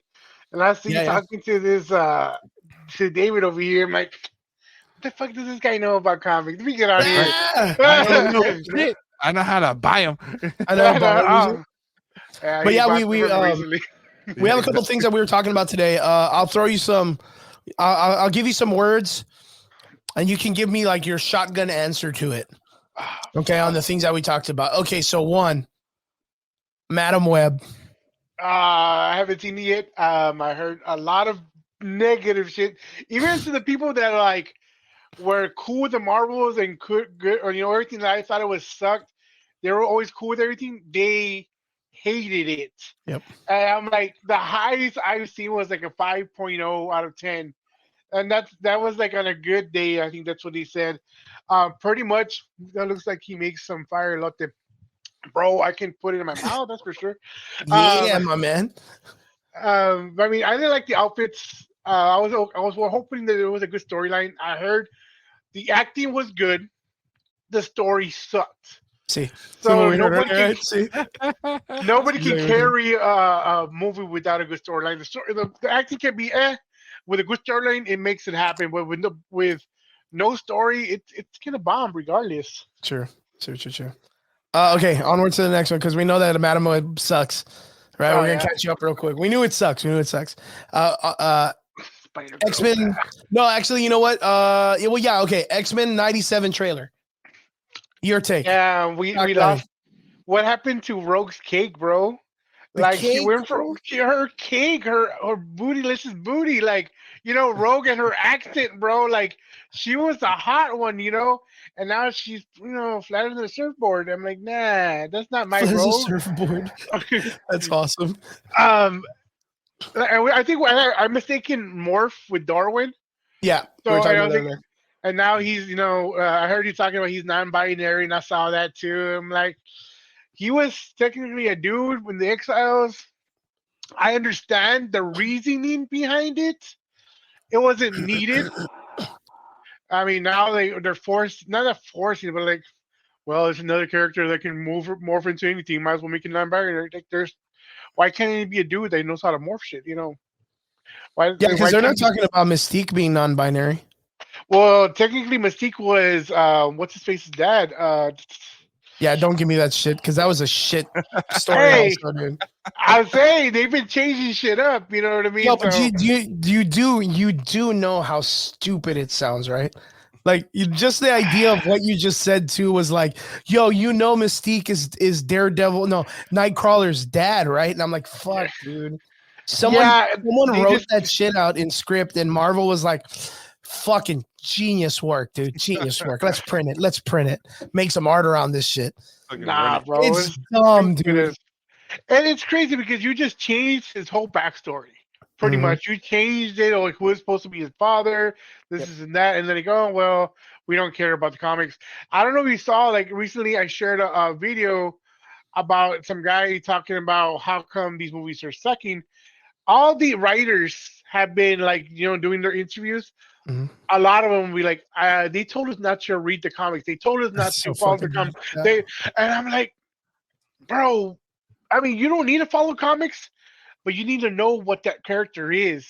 For you at least read the comics to understand the character, and then from there you can go ahead and make your own shit. Obviously, the MCU is not going to be like the comics. It's as much as I hate it, they have the material there. They can just continue with what they have. And if their argument is, why would we want to put a movie out of stuff that has already been read? Not everybody has seen it, not read it. Second, we still don't give a fuck. We will reread the stuff. I mean, all the animation movies from DC and Marvel Or I mean, I don't want to say Marvel because whatever, but DC is all fucking stories that have already been written. They're just putting it in animated style. That shit sells, Yeah, right? and it works really good. It And works it really, really works. good. Exactly. So I honestly don't. I think they're just trolling the comic industry right now, and just we'll see. And what sucks is you can't say it's Disney because it's Sony fucking it up. They fucked Oh, up Madam Venom. Web. Yeah, that's Sony by itself. Yeah, But Sony. Disney's not playing. Disney's not. Well, Disney and Marvel, they're not playing fucking ball either. All they're doing is saying like, "Hey, you can make a movie, but you can't use the important assets. You can't use Peter Parker. You can't use Spider-Man. You can't use Miles Morales. You can't use any of that stuff because we're gonna use it. So Yeah. take all that good shit away and use the bad stuff, and then make a good, coherent movie about it." Good luck. Man, Like, they could have done good shit with Morbius and fucking. Honestly, I actually was kind of excited. Okay, cool. There's gonna be sort of Madam Web, but then like it's not the old Madam Web. It's a new one. Okay, it's a new. The villain is his character. His backstory wasn't. He wasn't a Spider-Man. He was a scientist who was in love with Spider or was infatuated with Spider-Man and wanted to have his powers. This and that. So it didn't make sense. It really didn't. But I was like, all right, as long as it's a good story, is good. I'll watch. I've heard, so I'm still gonna watch it, but I'm watching it at Wesmer. I told you, David, I'm gonna spend $10 at most for me and my kids. I'm not gonna go overdo it. Wesmer. Hey, Wesmer for the I'm a W, bro. Firefox. I'm a fire stick that bitch, dude. At least I go better quality than that. I mean, Yeah. I don't want to wait a whole year and a half and then hear all the Fucking the whole. Sony should have just released that bitch on Fire Stick, dude. That's what they should have done. Should have been like, "Hey guys, we know it's gonna suck. Like, take it from us." But it's like, dude, like even worse. Sony had a fucking layup with Venom and Carnage. They had a fucking and they still fucked it up. That was a layup. That was like the character that everyone loves the fuck out of in that series. You could have done anything. You could have like anything. I better fight. And they ruined that shit. They minimize Scream, and then if Carnage doesn't have a fucking tongue. Well, Carnage is a fucking 80-year-old dude. It's fucking Woody Allen after Zombieland 28, dude. Like, yeah, theatric, fucking give him a walker and no, man, just fucking you know who I thought they could have chosen? The guy from Dexter. Oh, like that would have been a good. Yeah, because you already see that guy. He's a fucking psychopath. Like, bro, fucking Tom Hardy sticks his whole fucking hand and Venom Carnage eats his finger, and that's how he get the fuck out of here, dude. Like, just garbage all the way through that whole movie, man. Oh, it hurt. I mean, my kids enjoyed it because obviously they're gonna enjoy it because it's who they are. It's just colors on the screen. Like they like. I mean, how old are your kids, dude? They're 5 and 8. Coco Melon, bro. Like they like Coco Melon. You know what I mean? I mean that's them right there. Like they like stuff. So I was like, all right, they enjoyed it. I'm not gonna correct them. I'm not like, well, that should have been babies, man. They're babies. Like us adults that are coherent, because coherently adults wrote that story. You know what I mean? And it needs to be critiqued by other adults. It's like Madam Web, like Madam Web. Like some people liked it, other people thought it was a fucking. I mean, I still haven't met somebody that liked it. So our boy something. Biggie in the comments section has been telling people he liked it, and he likes it because the movie was nice, but the story was bad. Which I'm like, that's like buying a book and saying that the words suck, but the fucking book itself looks cool.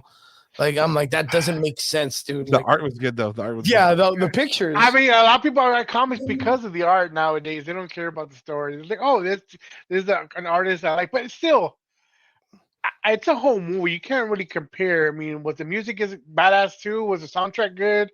I heard the soundtrack was pretty good because it pulls a lot from like the 90s era. Oh, it is. Which I just think that the nostalgic thing is like, it's a fucking travesty nowadays, dude. They're overusing and overabusing. Everything is a nostalgic thing. Everything. Right, what's the next question? Okay, so from Madame Web, we went to Madame Web. Oh, Madame Web, right? Madame Web was the other one, but you already kind of touched base on that one. Okay, the animated series for Marvel Zombies is apparently going to be ultra rated R because apparently the director came out and said it's going to be super bloody. What's your take on that? If it's anything like the episode on What If, I'm all for it. Okay. You know what I mean? As long as it stays in the same, like, okay, it wasn't overdone. I mean, Scarlet Witch was fucking badass, Mhm. right? And then this What If season 2, which came out again, I'm like, I remember her, right? And as long as they don't add any agenda, any political stance, anything, and just go an action zombie stupid movie. Because honestly, me as a guy, give me something that with a lot of great art. Give me some great fight scenes. Yeah. Couple of fuck you, fuck this. A couple of here and there. Simple I'm stuff. good. Simple. Keep me simple. Keep me simple, stupid, right? But they want to do and have a backstory, a love story to like what for? It's zombies, bro. Zombies Like, are non-binary, dude. All of them, bro. Jesus Christ. I mean, at this point, they're dead, so Yeah, pretty much. they're not even But, human anymore. So you're cool with like Marvel and Disney kind of taking that next step into being like rated R and a little bit more like heavier? I mean, just like what Deadpool said, they're into pegging. Fuck it. Oh yeah, all right. That's a good point. And the last one, which is what we're caught up with right now, which is what we can all kind of discuss, is we recently got the release for the Fantastic Four. We got on Valentine's Day, we got a cast reveal, and we got a post-it from Marvel, being the Happy Valentine's Day from the first family of the Marvel Universe. How do you guys feel about the casting for all the characters? And what do you get from that release that they gave us? I'll go ahead and put it up on the thing. You guys go ahead and start chatting about it. So, and it's funny that you brought it up because I posted that, right? And there's people in the comment section about Fantastic Four. It's the first family. Mhm. And this is their point. And I was like, kind of like wondering if it's true or not. I'm just thinking, trying to like dispute it. They said that the first family of Marvel is boring as fuck because there is the same two storylines. Either they're fighting Galactus or they're fighting Doom. And I'm like, they do fight some other characters, but not as much. But the main character they do fight is Galactus and Doom. Sure. And they did mention that they were going to try to bring in Thanos back so they can introduce Doom, or they're going to have either Galactus as the bad guy. So it will be interesting how they go with this. Fantastic Four is the first family of Marvel, and to me, they're very iconic. I really hope they start off with Doom first, and then go to Galactus. Galactus is a very hard character to just jump out, because there's not many big bads in the Marvel world, so you can't just jump into Galactus right now. Let's ease up. You before you put it in, you put some grease in there, right? You spit on it or something. You can't just exactly. You lube it up a little bit, and then because you don't want to go, you want to show all your tricks in the first shot.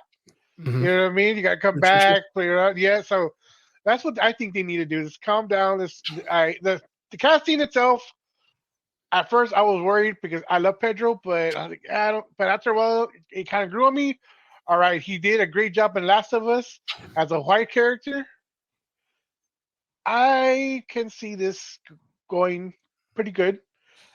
I don't think it's gonna be worse than the last one. And the only other good one was the second Fantastic Four movie that came out, because the first one's horrendous. David didn't know about that one, and then the third one was with Miles Tells, whatever his last name is, and Michael B. Jordan. So I think it would be better go around this time. I really hope so, because this will be the fourth time they redo it. Yes, we do Batman a lot, but it's because of different reasons. It still sells. Superman as well. Fantastic Four has failed every single time it's come out. Yeah. So shout out to Caesar in the comic book. So right in the comments, one of my guys. This is the picture that they released during Valentine's Day that Marvel released, which shows all the characters that are going to be being used as for right now the casting for the Fantastic Four. But a lot of people, just like Caesar put in the comment section, are talking about the magazine that the Thing is reading. So that magazine is a Times magazine with Nixon on the cover, or one of the presidents at that time. And it was from like 1967, 63, 64. With the robot right there. Yeah, with the robot. But the thing is that story kind of signifies that apparently this is in the 60s. And you can get that kind of vibe from that old, like, the WandaVision very time-based period on the way the colors are, the Jetsons, the what is it, the Brady Bunch kind of vibe of that essence, right? Well, I mean, it could also happen where how I have to go to space and they go into this time bubble. What if they go into the future, right? And then they get the powers. They're like, oh shit, just like Captain America, right? They're like you disappeared for 40 years, you just came back. That could happen as well. Okay, so that's understandable, but are you comfortable with that as a comic book fan, knowing that that's never really happened to the Fantastic Four? Shit. Like, you see, like, that's the thing. Like, they can fuck them. Like, they could just be like, yo, this is 2082, and they just like that aesthetic, and they have their house like that, and they're gonna go back in time, or at this part, different universe. Reed Richards is gonna open the closet, and Kang's gonna jump out and whip his dick out, and everybody's gonna go back in time. Like, there's a million things that Disney can fuck the story up, but like right now, from what it looks like, is it's based in the 60s, or at least in that, which means if they were during Thanos' time, all these motherfuckers are like 80 years old. Okay. Like, they're all 80 fucking years old during Thanos' time. So they can be introduced into the MCU like this. It would be weird as fuck, dude. But remember, we did see the TVA in Deadpool. Oh, man. So I hate time travel so much. Hey, the thing is, as of right now, they have the material to do whatever the fuck they want. Because if they could just put like a little clip of them in the end of Deadpool, like the second end credit for Deadpool, they say, a lot of these bigger movies will get two. First one will be maybe the X-Men. The second one is them, or some bullshit like that. Or they can see Doom. Okay, so you have the TVA in Deadpool, and now you have the end credit with maybe Fantastic Four, then okay, it'll make sense. They will need to clear that up, obviously. I think they need a movie in between this, before that, but I don't know. I'm kind of glad they're stepping back. They're not making as many movies in a year as they used to. Oh yeah, because they suck at making movies. I'd stop too, man. If I was, you know what I mean? Like, if I was addicted to heroin and I'm like fucking blowing people for it, I'd probably step back and stop doing heroin, man.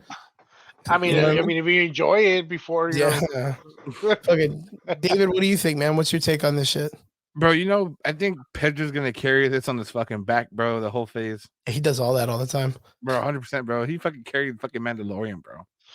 Yo, and then them bringing that Joseph Quinn guy from fucking Stranger Things. Yeah, he's gonna be the Human Torch. I have great hopes for him. He's a fucking star, dude. The thing too, I forgot the guy showed up because it's fucking hard.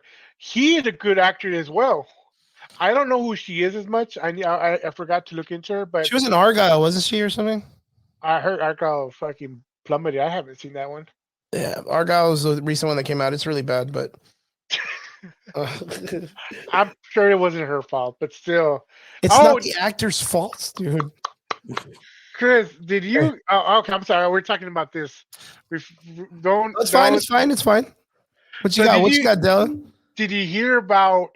There's a lot of rumors right now that Henry Cavill has signed with Kevin Feige in a role with Marvel. Yeah, it still isn't.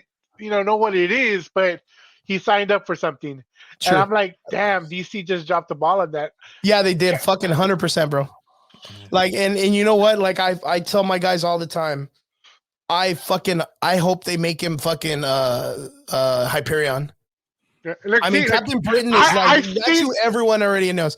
But they don't need Captain Britain with that chick they just got from Secret Invasion. They don't need him anymore. That chick's got everyone's powers. Hyperion? Captain Britain, not important.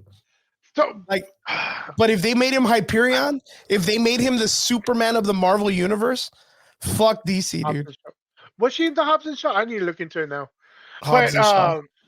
But see, Hyperion, that would be good, but that's another OP character they need to slowly get into. They shouldn't rush him. Well, they're going to do it to the Century. That's another one that I kind of. Dude, they're already fucking everything up, Dell. Like, I can't. Every month that they release something, they're like, "Oh man, Blade's coming." They're gonna fuck him up. Fantastic Four, dude, is coming right before Secret War. It's never been introduced. Only that the fucking factor that they're the first family of Marvel, and it's like they're gonna fuck it up. Literally, the first fucking family of Marvel right now is Tony Stark and his daughter and his and the wife Pepper. And they already rewrote the whole movie of Blade. So Bro, like I'm telling you, man, they're just gonna fuck it all up. And then people are over here being like, man, I can't wait for the Midnight Suns. Bro, they cannot get the Fantastic Four right. They can't get that right. They can't get the normal shit right. Why do you want them to get into the complex shit? Like, you know what I mean? Like something else. Caesar, I still haven't seen the last 2 episodes of Secret Invasion of how crappy it was for me. Bro, you're so lucky. You're so lucky you never watched it. I watched it. I haven't seen the last 2 episodes. You're so lucky. Don't watch it, dude. Don't watch it. I'll tell you what happens, bro. Nah, don't fucking do. That's what they do. They just fuck it up. They fuck it up. That's what they do. I was like the first 2 episodes. Like, okay, it's gonna be a slow burn. Okay, I can see where it's going. And then I'm like, nah. Okay, there's some quiet one. Bro, slow burn is an understatement. Have you ever seen that video of that monk that caught himself on fire for a protest? That's Secret Invasion. That's how slow this burn is. It's like it's Silent Hill burns like slow, like 30. It's Chernobyl slow, like literally like 10,000 years. Like people have to say, but in the beginning, once they found out that War Machine was a squirrel, whatever, a Kree, right? Am I seeing it? It was a scroll. Anyways, I'm getting my people. I'm getting them confused right now. It's good. But once everybody did. But once they found out that he wasn't the real War Machine, everybody was like, "Oh, making these." They were excited about it because now they were like backtracking. When did he change? When did they replace him? And then, so it was exciting for like once they found out. After that, it kind of like the information. Wait. How exciting was it knowing that Rhodey cried for Tony when he dies at the end of Infinity War, knowing that wasn't even Rhodey? Like, you know what I mean? Like that was a hard stick. Like that guy deserves an award for acting. Great acting, right? Not War Machine or whatever. I'm talking the Skrull character. Like once they find out that he's a Skrull, like they should have given that bitch an award. Because they're like, damn, dude, you like cried for everybody. Like, you know, you talked about fucking killing Thanos. Like, you know, like, yeah, he was that was like a character all on its own. I feel like we need to know that character more. Do you remember if he was part of the snap? Was he one of them? He wasn't the one that. Yes, he was. Yes, he was. So what were they both? Oh wait, no, he wasn't. No, he wasn't. Nah, because and then not only that was then the person that was emotionally involved with Captain Marvel at that time because they were a thing. Oh, that's right. Yeah, so that was a Skrull, and she couldn't even tell. Good on them. Good on that actor or Skrull actress or whatever it was. Good on them non-binary characters, really getting it in there. And it's funny it's non-binary, but how long do they know how long it is? How much girth it is? Like how do they know? Man. There's a lot of that's great acting right there. I don't know, man, but yeah, you're way lucky to not have to watch the last 2 episodes of Secret Invasion. But just to let you know, the chick from what is it, Game of Thrones? Yes, she now is the strongest fucking OP character throughout all the Marvel universe. Fucking straight up, no one else can beat her. Captain Carter 2.0. Captain everything, dude. Because you don't need Captain America. She has Thanos' arms. She has Drax's thing. She has fucking she has literally everyone's superpower. She turned into Groot, which I don't understand because Groot like is a tree. I don't know how you get DNA from a tree, but sure. Yeah. And then she not only has, fuck it. She has the cosmic energy of Captain Marvel, which isn't DNA. You know what I mean? Like, but fuck it, right? Why not? So, yeah, she has Captain Marvel's power. So why do you need Captain Marvel if she's already punching solar systems back to life and all this other shit in her movies? And she still had problems trying to get a Sorcerer Strange, you know, Sorcerer Supreme. You know, she has that too. She does like a thing, like right. She does like Doctor Strange's powers, which is like, how is that a power if that's learned? Yeah, I don't know. It's a weird show, man. It's a weird fucking show, but yeah, I think going back to what we were talking about, Henry Cavill signing a contract. A lot of people are saying Doom, and I hope not. Bro, I really hope it's not Doom. That's not his character. I think that's a waste. I really think that through and through, the major setup that they need to have for Secret Wars is the Thor Hyperion setup at the end. I don't know if you remember that in Time Runs Out, where it's Thor and Hyperion that fight the Beyonders. But there's a really crazy scene that shows that one, the god of thunder, Thor, the greatest god in the Marvel universe, and Hyperion, known to be like another god amongst men, are the characters that fight for humanity in the end. And then they fail because that's when, they get beaten by the Beyonders or whatever. And that's like everything falls apart. And then, Doctor Doom and Doctor Strange and Owen Reese come in and kind of like do the whole fuck over of the Beyonders at that moment and rewrite history and the Secret Wars and Battle World and all that stuff. That's too much of a big character for them to put in right now, too. Hey, it's Fantastic Four. The Fantastic Four. Beyonders is bigger than Galactus. Yes. So what's the strongest person they put in so far? The Celestials, maybe? Yeah, but that's the thing. We've already seen big people in space now. Like, that's not even then they kidnap 4 fucking people out of like the park at the end of the movie. and then Adam Warlock was supposed to be another strong character, which they nerfed him too. Oh, they like made him that's really funny though. They made him stupid. Right? Like at first in the trailer it looked fucking badass.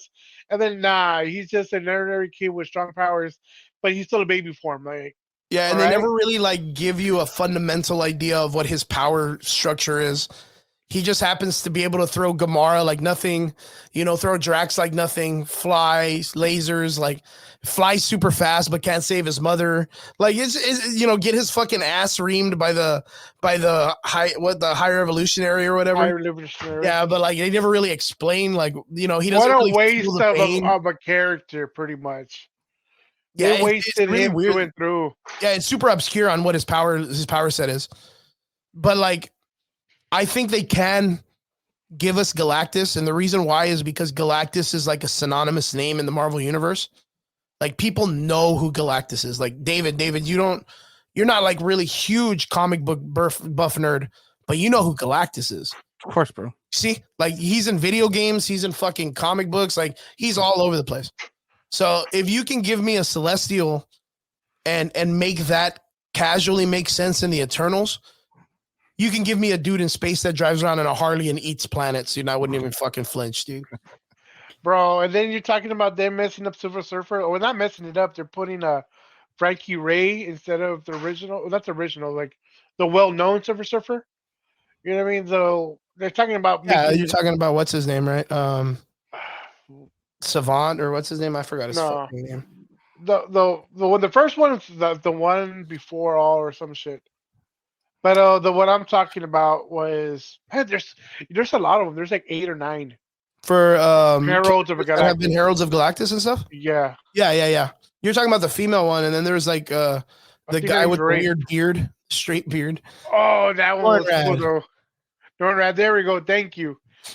So he was the one that's synonymous with everybody. He's the one that is well known.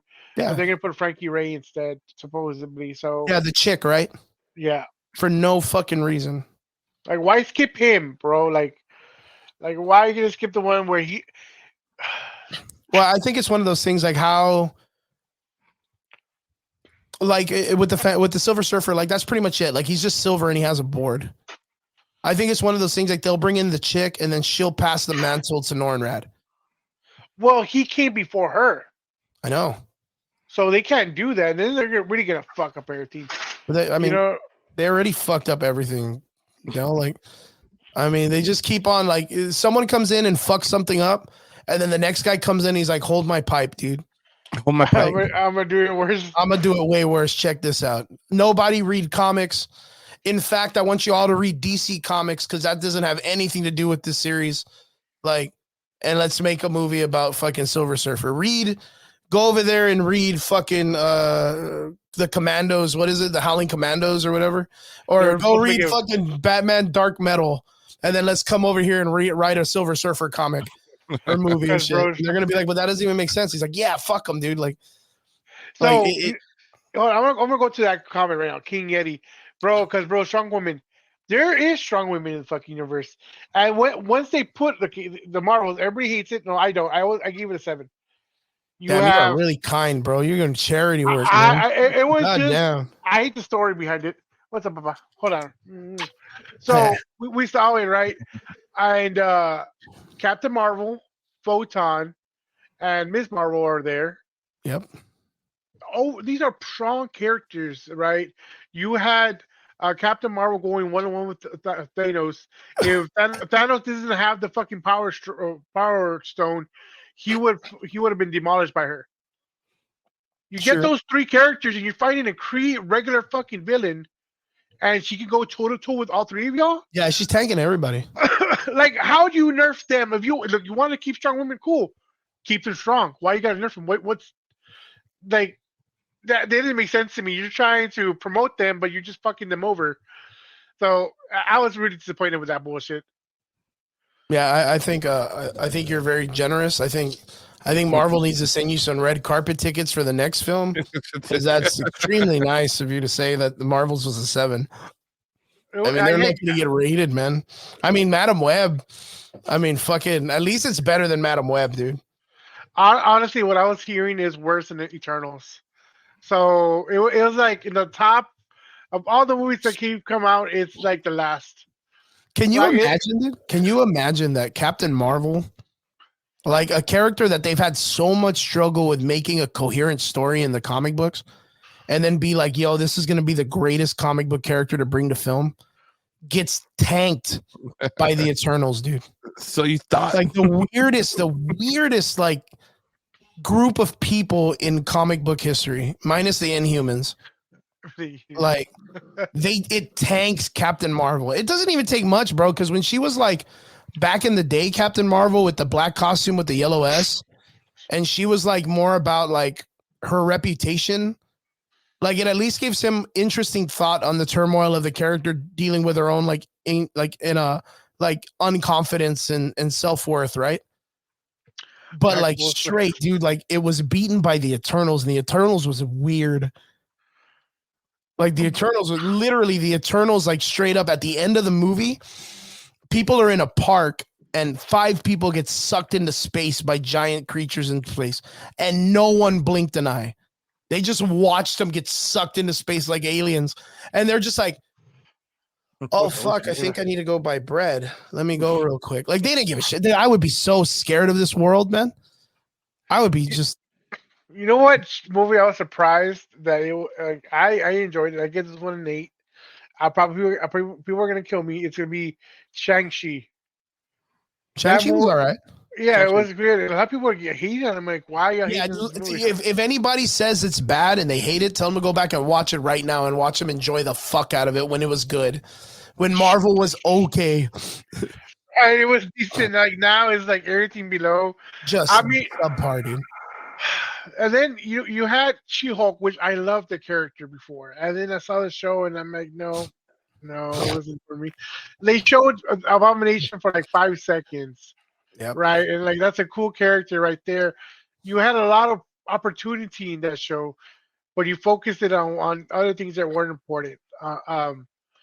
People get mad like they're not just trying to show love to the guys or the people. But if the guys are 80% of what's keeping you in business, why not just push it towards them? I had an argument before about this. Comics are it's for everybody, right? Both mostly pushed for kids, little boys. Mm-hmm. Barbies was pushed for girls. Mm-hmm. So that's how it started, and that's we just wanted to keep it simple. Like nobody, and then they get mad like, oh, nobody wants to have the same old. I do. Like we want to have the superhero struggle at the beginning, mm-hmm. and then overcome, and then the good prevails. Simple. That's all you had to do. You don't have to make it complex. You know what I mean? It's just super fucked up at the moment. It's super weird because, like you said, like it's for anybody. Like Barbie toys, technically a plastic mono with arms and legs. It's for any human being that wants to grab a plastic toy and play with it. But it's themed specifically for little children, like girls. It's for everybody. I get that concept. But like, again, just like me and David and I were talking about that earlier. And I said, does it really feel like Marvel and Disney at the moment have that opportunity to be like, yo, we can pick and choose our audience can be right now? Yeah, we have that luxury that we can choose that because we're making millions now. They don't have that luxury. They can't be breaking apart the audience. Bro, if they had that luxury, they would make money regardless what movie, any female movie they make. Because Barbie fucking broke records, right? Yep. That more because females followed that because they wanted to see that. Mm-hmm. And it was made for them. It was made for them. Yep. And I watched it. I enjoyed it. I gave it a 6.5. These movies are not made for them. They're not supposed to be for them. Yes, you want to be inclusive, cool. But there's ways to do it. You know what I mean? A joke here and there, a female character, don't force it upon us. There's a lot of female characters out there. Mm-hmm. Black Widow was a badass. Yeah, she's very cool. Nobody said Black Widow. Oh no, if she had her own movie, her own. After a while, we were okay with it. But Taskmaster wasn't it. That should have been it. Yeah, they fucked the character up, and that's because, like, again, they just grabbed out an asset and they did whatever they want with it. But look at how they fucking treated Scarlett Johansson. Oh yeah, you know what I mean? Like all that woman inclusivity shit and making women strong and all that shit. Look at the moment that they tried to fuck her over. That company easily wanted to throw her under the fucking rug. Yeah. So all that fucking women power and exclusivity and women this shit. The moment money's involved and they start fucking with it, they don't give a fuck what you are, dude. You're just a target. They fucking tried to bury Scarlett Johansson, so they ain't bringing her back either. I heard they had signed a contract with her for future. Good luck. They're gonna have to pay her a fuckload with the embarrassment they caused in her life. They really fucked it up. I think it has, Chrissy. Like the more you know comics. If I didn't know shit about comics, I'd probably be like, oh, that's a cool action thing. Like, who is this character? Oh, who's that character? But I know that outfit shouldn't be like that. I know this character should be there. That backstory for this character is not correct. There wasn't, you know what I mean? It does ruin it. But what about you, Dave? What do you think of that? You know, I'm not a huge comic reader, just very minimal. But it does affect it sometimes because it's like the same thing, bro. It's like Harry Potter in the books, right? You read the fucking books, it goes into the movies. That's some bullshit. It doesn't really fuck it up too much, but there's enough there where you're kind of like, okay, so how much of this are you really gonna fucking keep? Like, like, are you just taking the fucking name for money, or are you gonna actually worship what it was? Yeah, and give it respect and stuff. Yeah, exactly. Because at the end of the day, like, you want to make money, but you also want to have that good content. Because when you read Harry Potter and you saw Harry Potter, you're like, well, hold the fuck on. This was different, but I can see why. Now, Chrissy, for me, I think it's opposite. I think me knowing the comic books, I think that movies ruin the comic books more than they do better for it. And the reason why I say that is because these movies would not have titles nor names if they weren't stealing from the comic books. So, like, again, like the Spider-Verse, not anything to be with someone being like, yo, let me create something original. They literally took the title of the Spider-Verse from the comic books and then just threw whatever they wanted on it. You know, Infinity Saga or Endgame, all of these names that are synonymous with the comic books are all arcs that have already been written. It's the movies that take from them, and then all these new directors are the ones that end up fucking it up. So, like, you look at Love and Thunder, and you look at the Jane Foster storyline. That was a great comic book, and during the time, turmoil-wise, a lot of people didn't like the comics because, again, they gave the hammer to Jane, and she got powers and was called Thor, and there was a big talk about it. But the thing is like, through the time of them writing that arc, I was a big fan of it. I thought they did fantastic. But then they put it in the movies and they were like, yo, let's fuck it up completely. And again, like they easily took the title of the comic books or the characters and ran with it because they knew that there was already a fan base for it. So it's like if I was to come out and say, Fantastic Four, Galactus, like I just title it, the World Eater or something. I already have a large assumption of people that are going to show up because they know what that means. And then the internet's going to go crazy. All the posers are going to go out and research what the World Eater is and then try to put that up on their social media, acting like they have value in the conversation. They're going to instantly act like they know what they're talking about. Yeah. But the company is going to be the one to flip it and not give us what we want. They're only going to use it just so they can get that first step in. So, like, you look at Multiverse of Madness, like how much of that even dealt with the multiverse? You know what I mean? Like, honestly, how much did? Yeah. Oh my God. Yeah. Even Spider-Man No Way Home. Like, how much of that was a coherent Spider-Man story other than just a nostalgic grab? Because that didn't do anything for the character. It didn't do anything for like the story of Spider-Man, except that it just like, hey, look at these cool characters we used to use. Hey, the street And level my Spider-Man. aunt died. And my aunt died for no reason. What happened to America Chavez after that? Nothing happened. Oh man! Now she's training at Doctor Strange's place. Oh yeah, supposedly see how weird, man. I'm telling you, but yeah, like I really don't think that comic books are ruining the movies. I think the movies are ruining the comic because I could tell you right now, if you were to go back and read the Hulk, Planet Hulk into World War Hulk, you would love the Hulk character. If you go read the Immortal Hulk series, you would love the character. If you were to read X-Men versus the Inhumans, where Cyclops' story, like all the way to the end, you would love Cyclops and be like, wow, he got fucked, dude. Fuck Emma Frost. Like, there's so many crazy stories that you could read that make you really love the characters. If you go back and read the Spider-Verse series, you'll instantly be like, wow, Mary Jane gets fucked over because Silk, once she's introduced, like Peter Parker and her, like they just fuck like all the time. Like, man, poor Mary Jane. You know what I mean? Like, and then you go back, you read like Gwen Stacy, like you just have more respect for each of the characters. You know, Captain America, during the what is it? The Steve Rogers series where he's like old and then comes back to new, the Captain Hydra story. Like you have like all of this respect for all these characters. You go back, you read Loki, you go back to the Brotherhood story of him and Thor, where it's like them in the old school times. Like you just have like a whole understanding. You hate Loki. You're like, man, this guy's a piece of shit. Like, fuck this guy. Yeah, you go back, you read fucking Gore the God Butcher, and you're like, damn, this is a scary fucking villain. Like way more than what the fucking movie did for him. Yeah, exactly. Yeah. Like he was a great actor, but they should have like added some shit on him. He wasn't that scary. He was just like a regular dude with makeup. No, like his character is evil in fucking Gore the God Butcher story. Like the God Bomb story, like Jesus Christ, dude, all that stuff was like, damn, this guy's a fucking villain. Like it's crazy. Even Thanos, dude. Thanos is nuts, dude. But they shoved the Jane Thor and his storyline together for no reason. They could have been separate movies. Yeah, they could have. Boys, it's 10:08. I know I've kept you longer than normal. David, I know I've kept you longer than normal. What do you got going on? Podcast, huh? 3-hour podcast, homie? Yeah, I know, right? Going it down again. Yo, what do we got planned for this week, David? Oh, we're gonna fuck some people up. No, I'm just kidding. Nice. Just the standard. Be hopefully if not this week, next week for sure. The new operating hours. We got United on March 23rd. Okay, United Collective Expo. And before that, I might do like one of these Alyssa Acre events, like one of those little private events or whatever. Mm-hmm.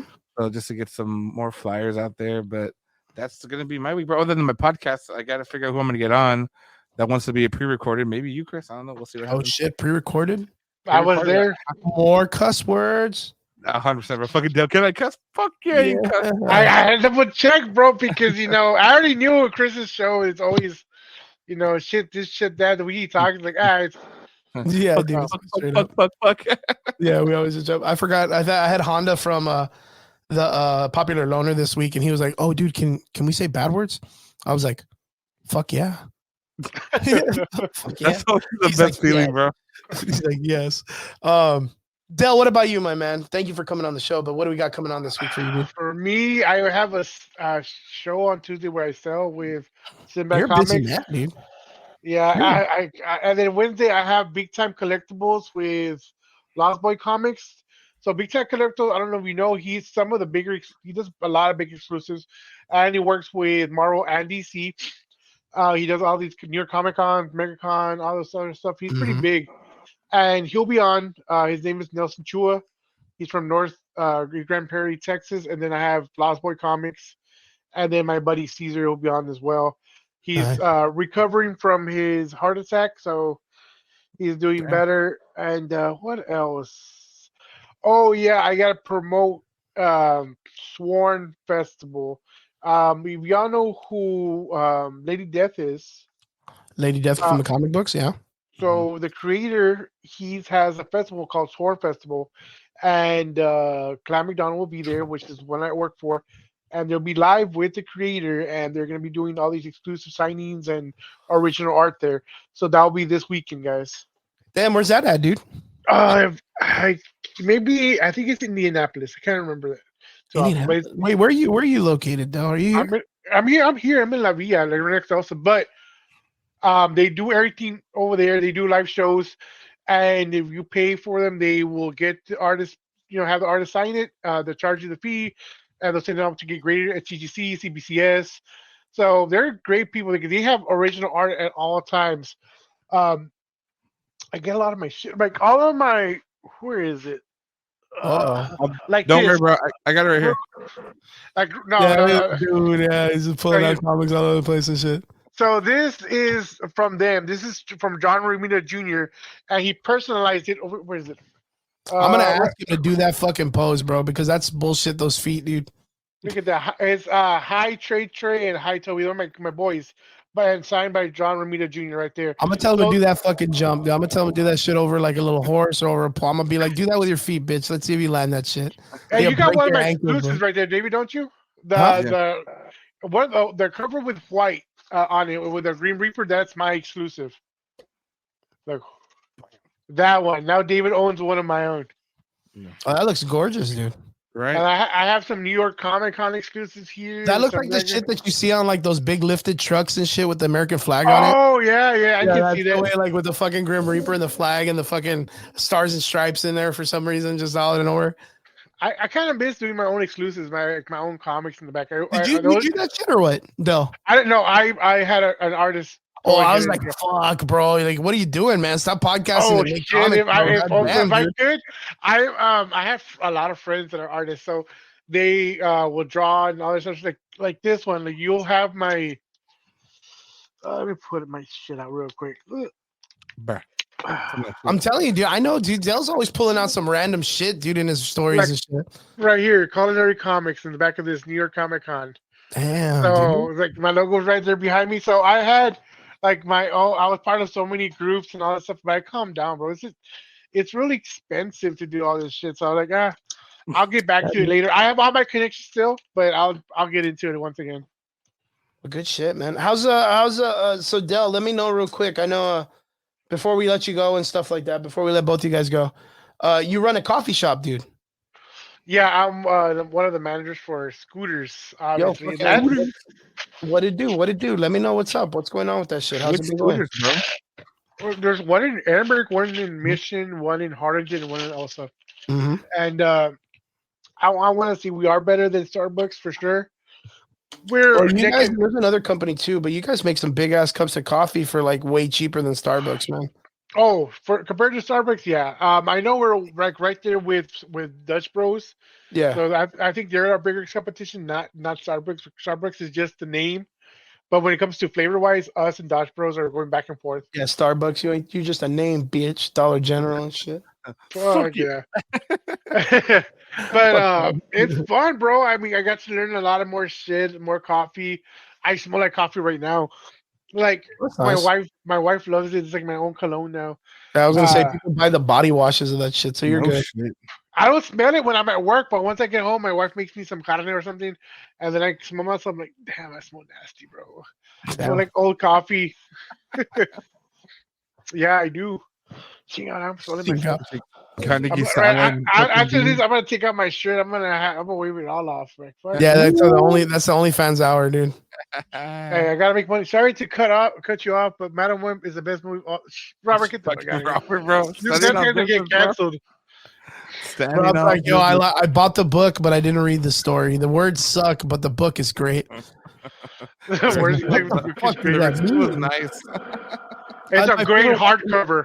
Yeah. My favorite one so far is like I told David was someone told me, yo, like if this movie was made in 2003, like it would have been good. And I'm like, well, it's 2024, which means it sucks now. You know what I mean? Like it sucks right now at the moment. And back in the day, if it was made in the 60s, it would have been cool because of technology and shit. But like now it blows. I honestly want to watch it so much, see how bad it is because people are really like. That was like that was like the movie The Room, wasn't it? The one with like the high mark or whatever the fucking one guy. That was like that. It was such a bad movie. People watched it just because it was shit. and they would throw like popcorn at the screen and people screaming. They would bring vegetables and like they'd fuck the whole theater up. I mean, I would throw fucking it up. vegetables, but not like regular popcorn food. Fuck, it's just a waste of money. Yeah, Robert also says before we go, he says, I can't wait for Dune 2. Apparently, a lot of the early reviews came out. They did a show in France or Europe, and people were saying it's a fucking masterpiece. Mhm. And I I'm like like, the is first that because of the fact that all these other studios are making shit movies, and we're just like, you know, we've been You can't like, compare something like that. Yeah, you're comparing it to garbage, so of course it's Let's gonna lower be the bar. yeah, all of this shit we've been eating is rotten, and then they finally give us normal food, and it's like, Maybe that's good. What if maybe us have those high expectations? If we lower them down, everything else will be aight.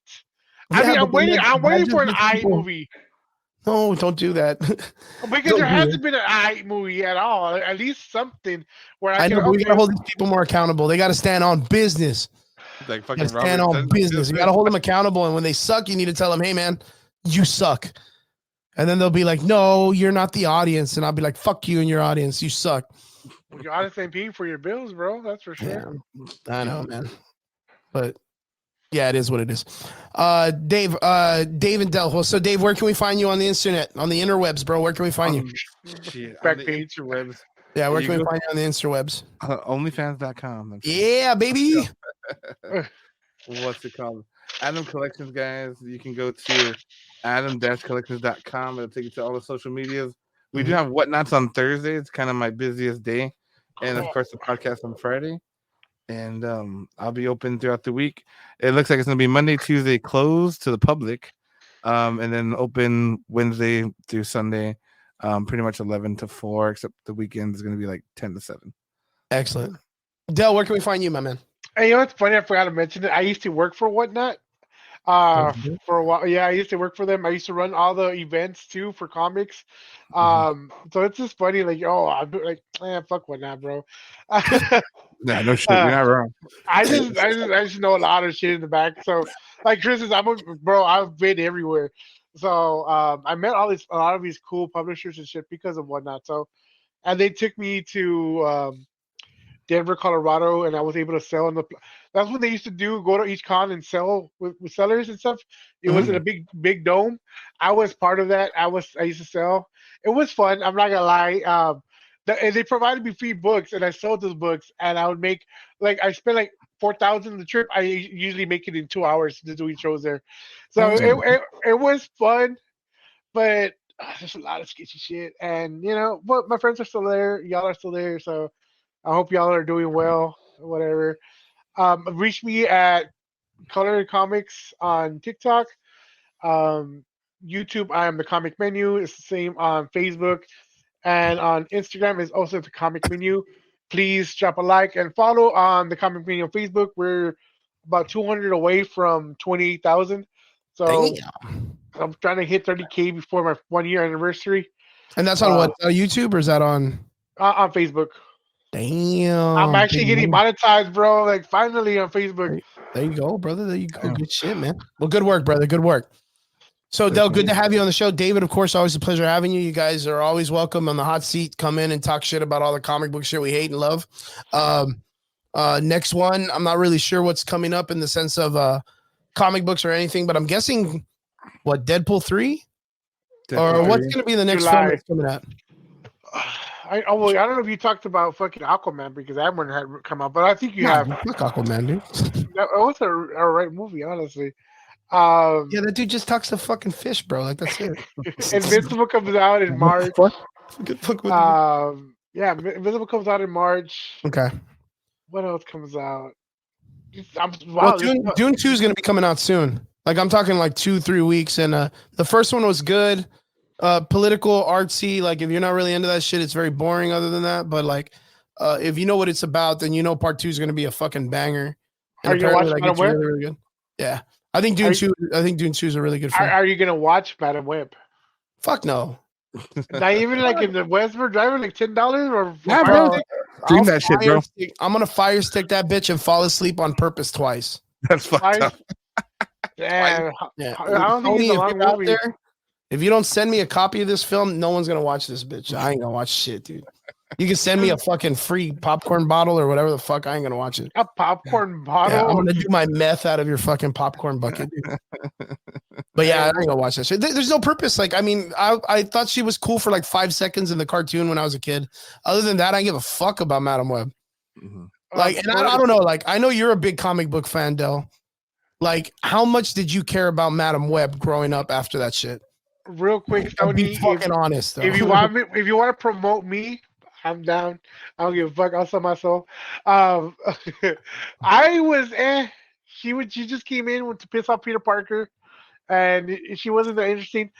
Comic wise, though, I felt like the cover was pretty cool. The ASM 210 when her first appearance. Are you talking about the one that's like oil painted and shit? Yeah. Yeah, I mean that's cool, but like, I mean, fuck other than that, it wasn't like a big character, anyways. Yeah. Was it one of those things that you were like, man, I really wish they make a movie out of this bitch, dude? I cared more about Gwen Stacy and Silk than I did Madam Web. Yeah, and we haven't got Silk yet, but we got a good Gwen Stacy close up of her smashing her brains on the ground. 100%. That was fantastic, bro. They didn't even hold back on that CG, my man. Yeah, that was money well spent, dude. Best fucking thing ever. Yeah. Real dark and shit. But yeah, Madam Web did as good as I thought it was gonna do. Even better. It did better than I thought it was gonna do, which goes negative. Like the fucking, I think I said it earlier, Rotten score is like 13%. Critic score and like a 56% audience score. So I mean, this means people watch it, I guess. It made 6 million, bro. That's how much it made? That's 6 million right now. 6 million. That ain't shit. No, that ain't shit for that kind of movie. Nothing. In 1973, it's supposed to be 1973. Nah, it doesn't even feel it. It has a 3.8 on IMDb. Wow. IMDb. Oh, did you hear that they arrested that guy for jacking off in the theater? Oh, yeah. I mean, well, that's the only exciting thing about the movie then. I mean, fuck, that's the only thing that's like people are talking about it. 8 hours like, ago. You know what I mean? Like a 3.8, 56% audience score. That can be one of those things where the directors are like, people are hating or comment bombing or whatever. Bro, they only made 6 million. So Bob Marley One Love overperforms at number 1 while Madam Web bombs at the box office. Yep. So a biography of somebody did a better job than a movie about fucking Bob Marley, bro. Superhero movie. I mean, yeah. Then a superhero movie. That's wild as fuck. But yeah, Sony, good job on fucking it up, dude. We're proud of you. We want to say thank you to everybody that's been tuning into the show. We appreciate everyone in on the Sunday nights. We appreciate every one of you for tuning in, to all our extraordinary listeners. Thank you all so much for tuning in. We appreciate every one of you. Del, David, you guys are G's. Thank you for popping in. Del, I know you got to come in last minute because you were working, and I appreciate you jumping in. Next time I got to bring you on for a full-length feature film so we could fucking talk shit about all the Sony stuff, all the Phase 4s, all the shit that Kevin Feige thinks he's doing fantastic in, all the garbage, all the jargon, Let's do it after Invincible. I want to talk about that. Oh, Invincible's gonna be good though. But all right, I want to talk about something bad and good. You know what I mean? Yeah. Then we'll come back and talk about Madam Web because Madam Web's still gonna be ass by that time. So the projections right now is rated 15.2 million. Like that can't be serious, bro. That's like, all right. You know what I hope happens? I hope what? I hope the trolls troll Madam Web so hard that they re-release it like the way they did the fucking Morbius. That's fucked up. Do you remember that shit? So everyone made the Morbin time comment and everyone was excited talking about Morbius, and the director was like, we're gonna re-release it at the theaters, guys, go watch it. And no one saw it, dude. It was the worst re-release in movie history. So Morbius collected 167 million globally, but Madam Web in 61 overseas markets added 25.7 million. So right now they're at 39 million. It would be funny if by next week Madam Web, like, they were deficient money and now the studio needs to be paid by all these other countries that never saw it. You know what I mean? It'd be funny if they have to pay, like, I don't know, like the studio has to pay like New York $700,000 for releasing a shit film that no one watched. You know, like first time in history that a movie studio had to pay the theaters back for them releasing their shit film. That'd be so fantastic. Man, Sony, you breaking the rules, man. You scoundrel, you. But guys, I want to say thank you very much for tuning in, and we'll see you guys again here next Sunday on the Average Boys Podcast. Thank you guys so much. Don't forget to like, share, subscribe, love us, hate us, whatever you guys want to do. We'll see you guys again here next Sunday. Peace.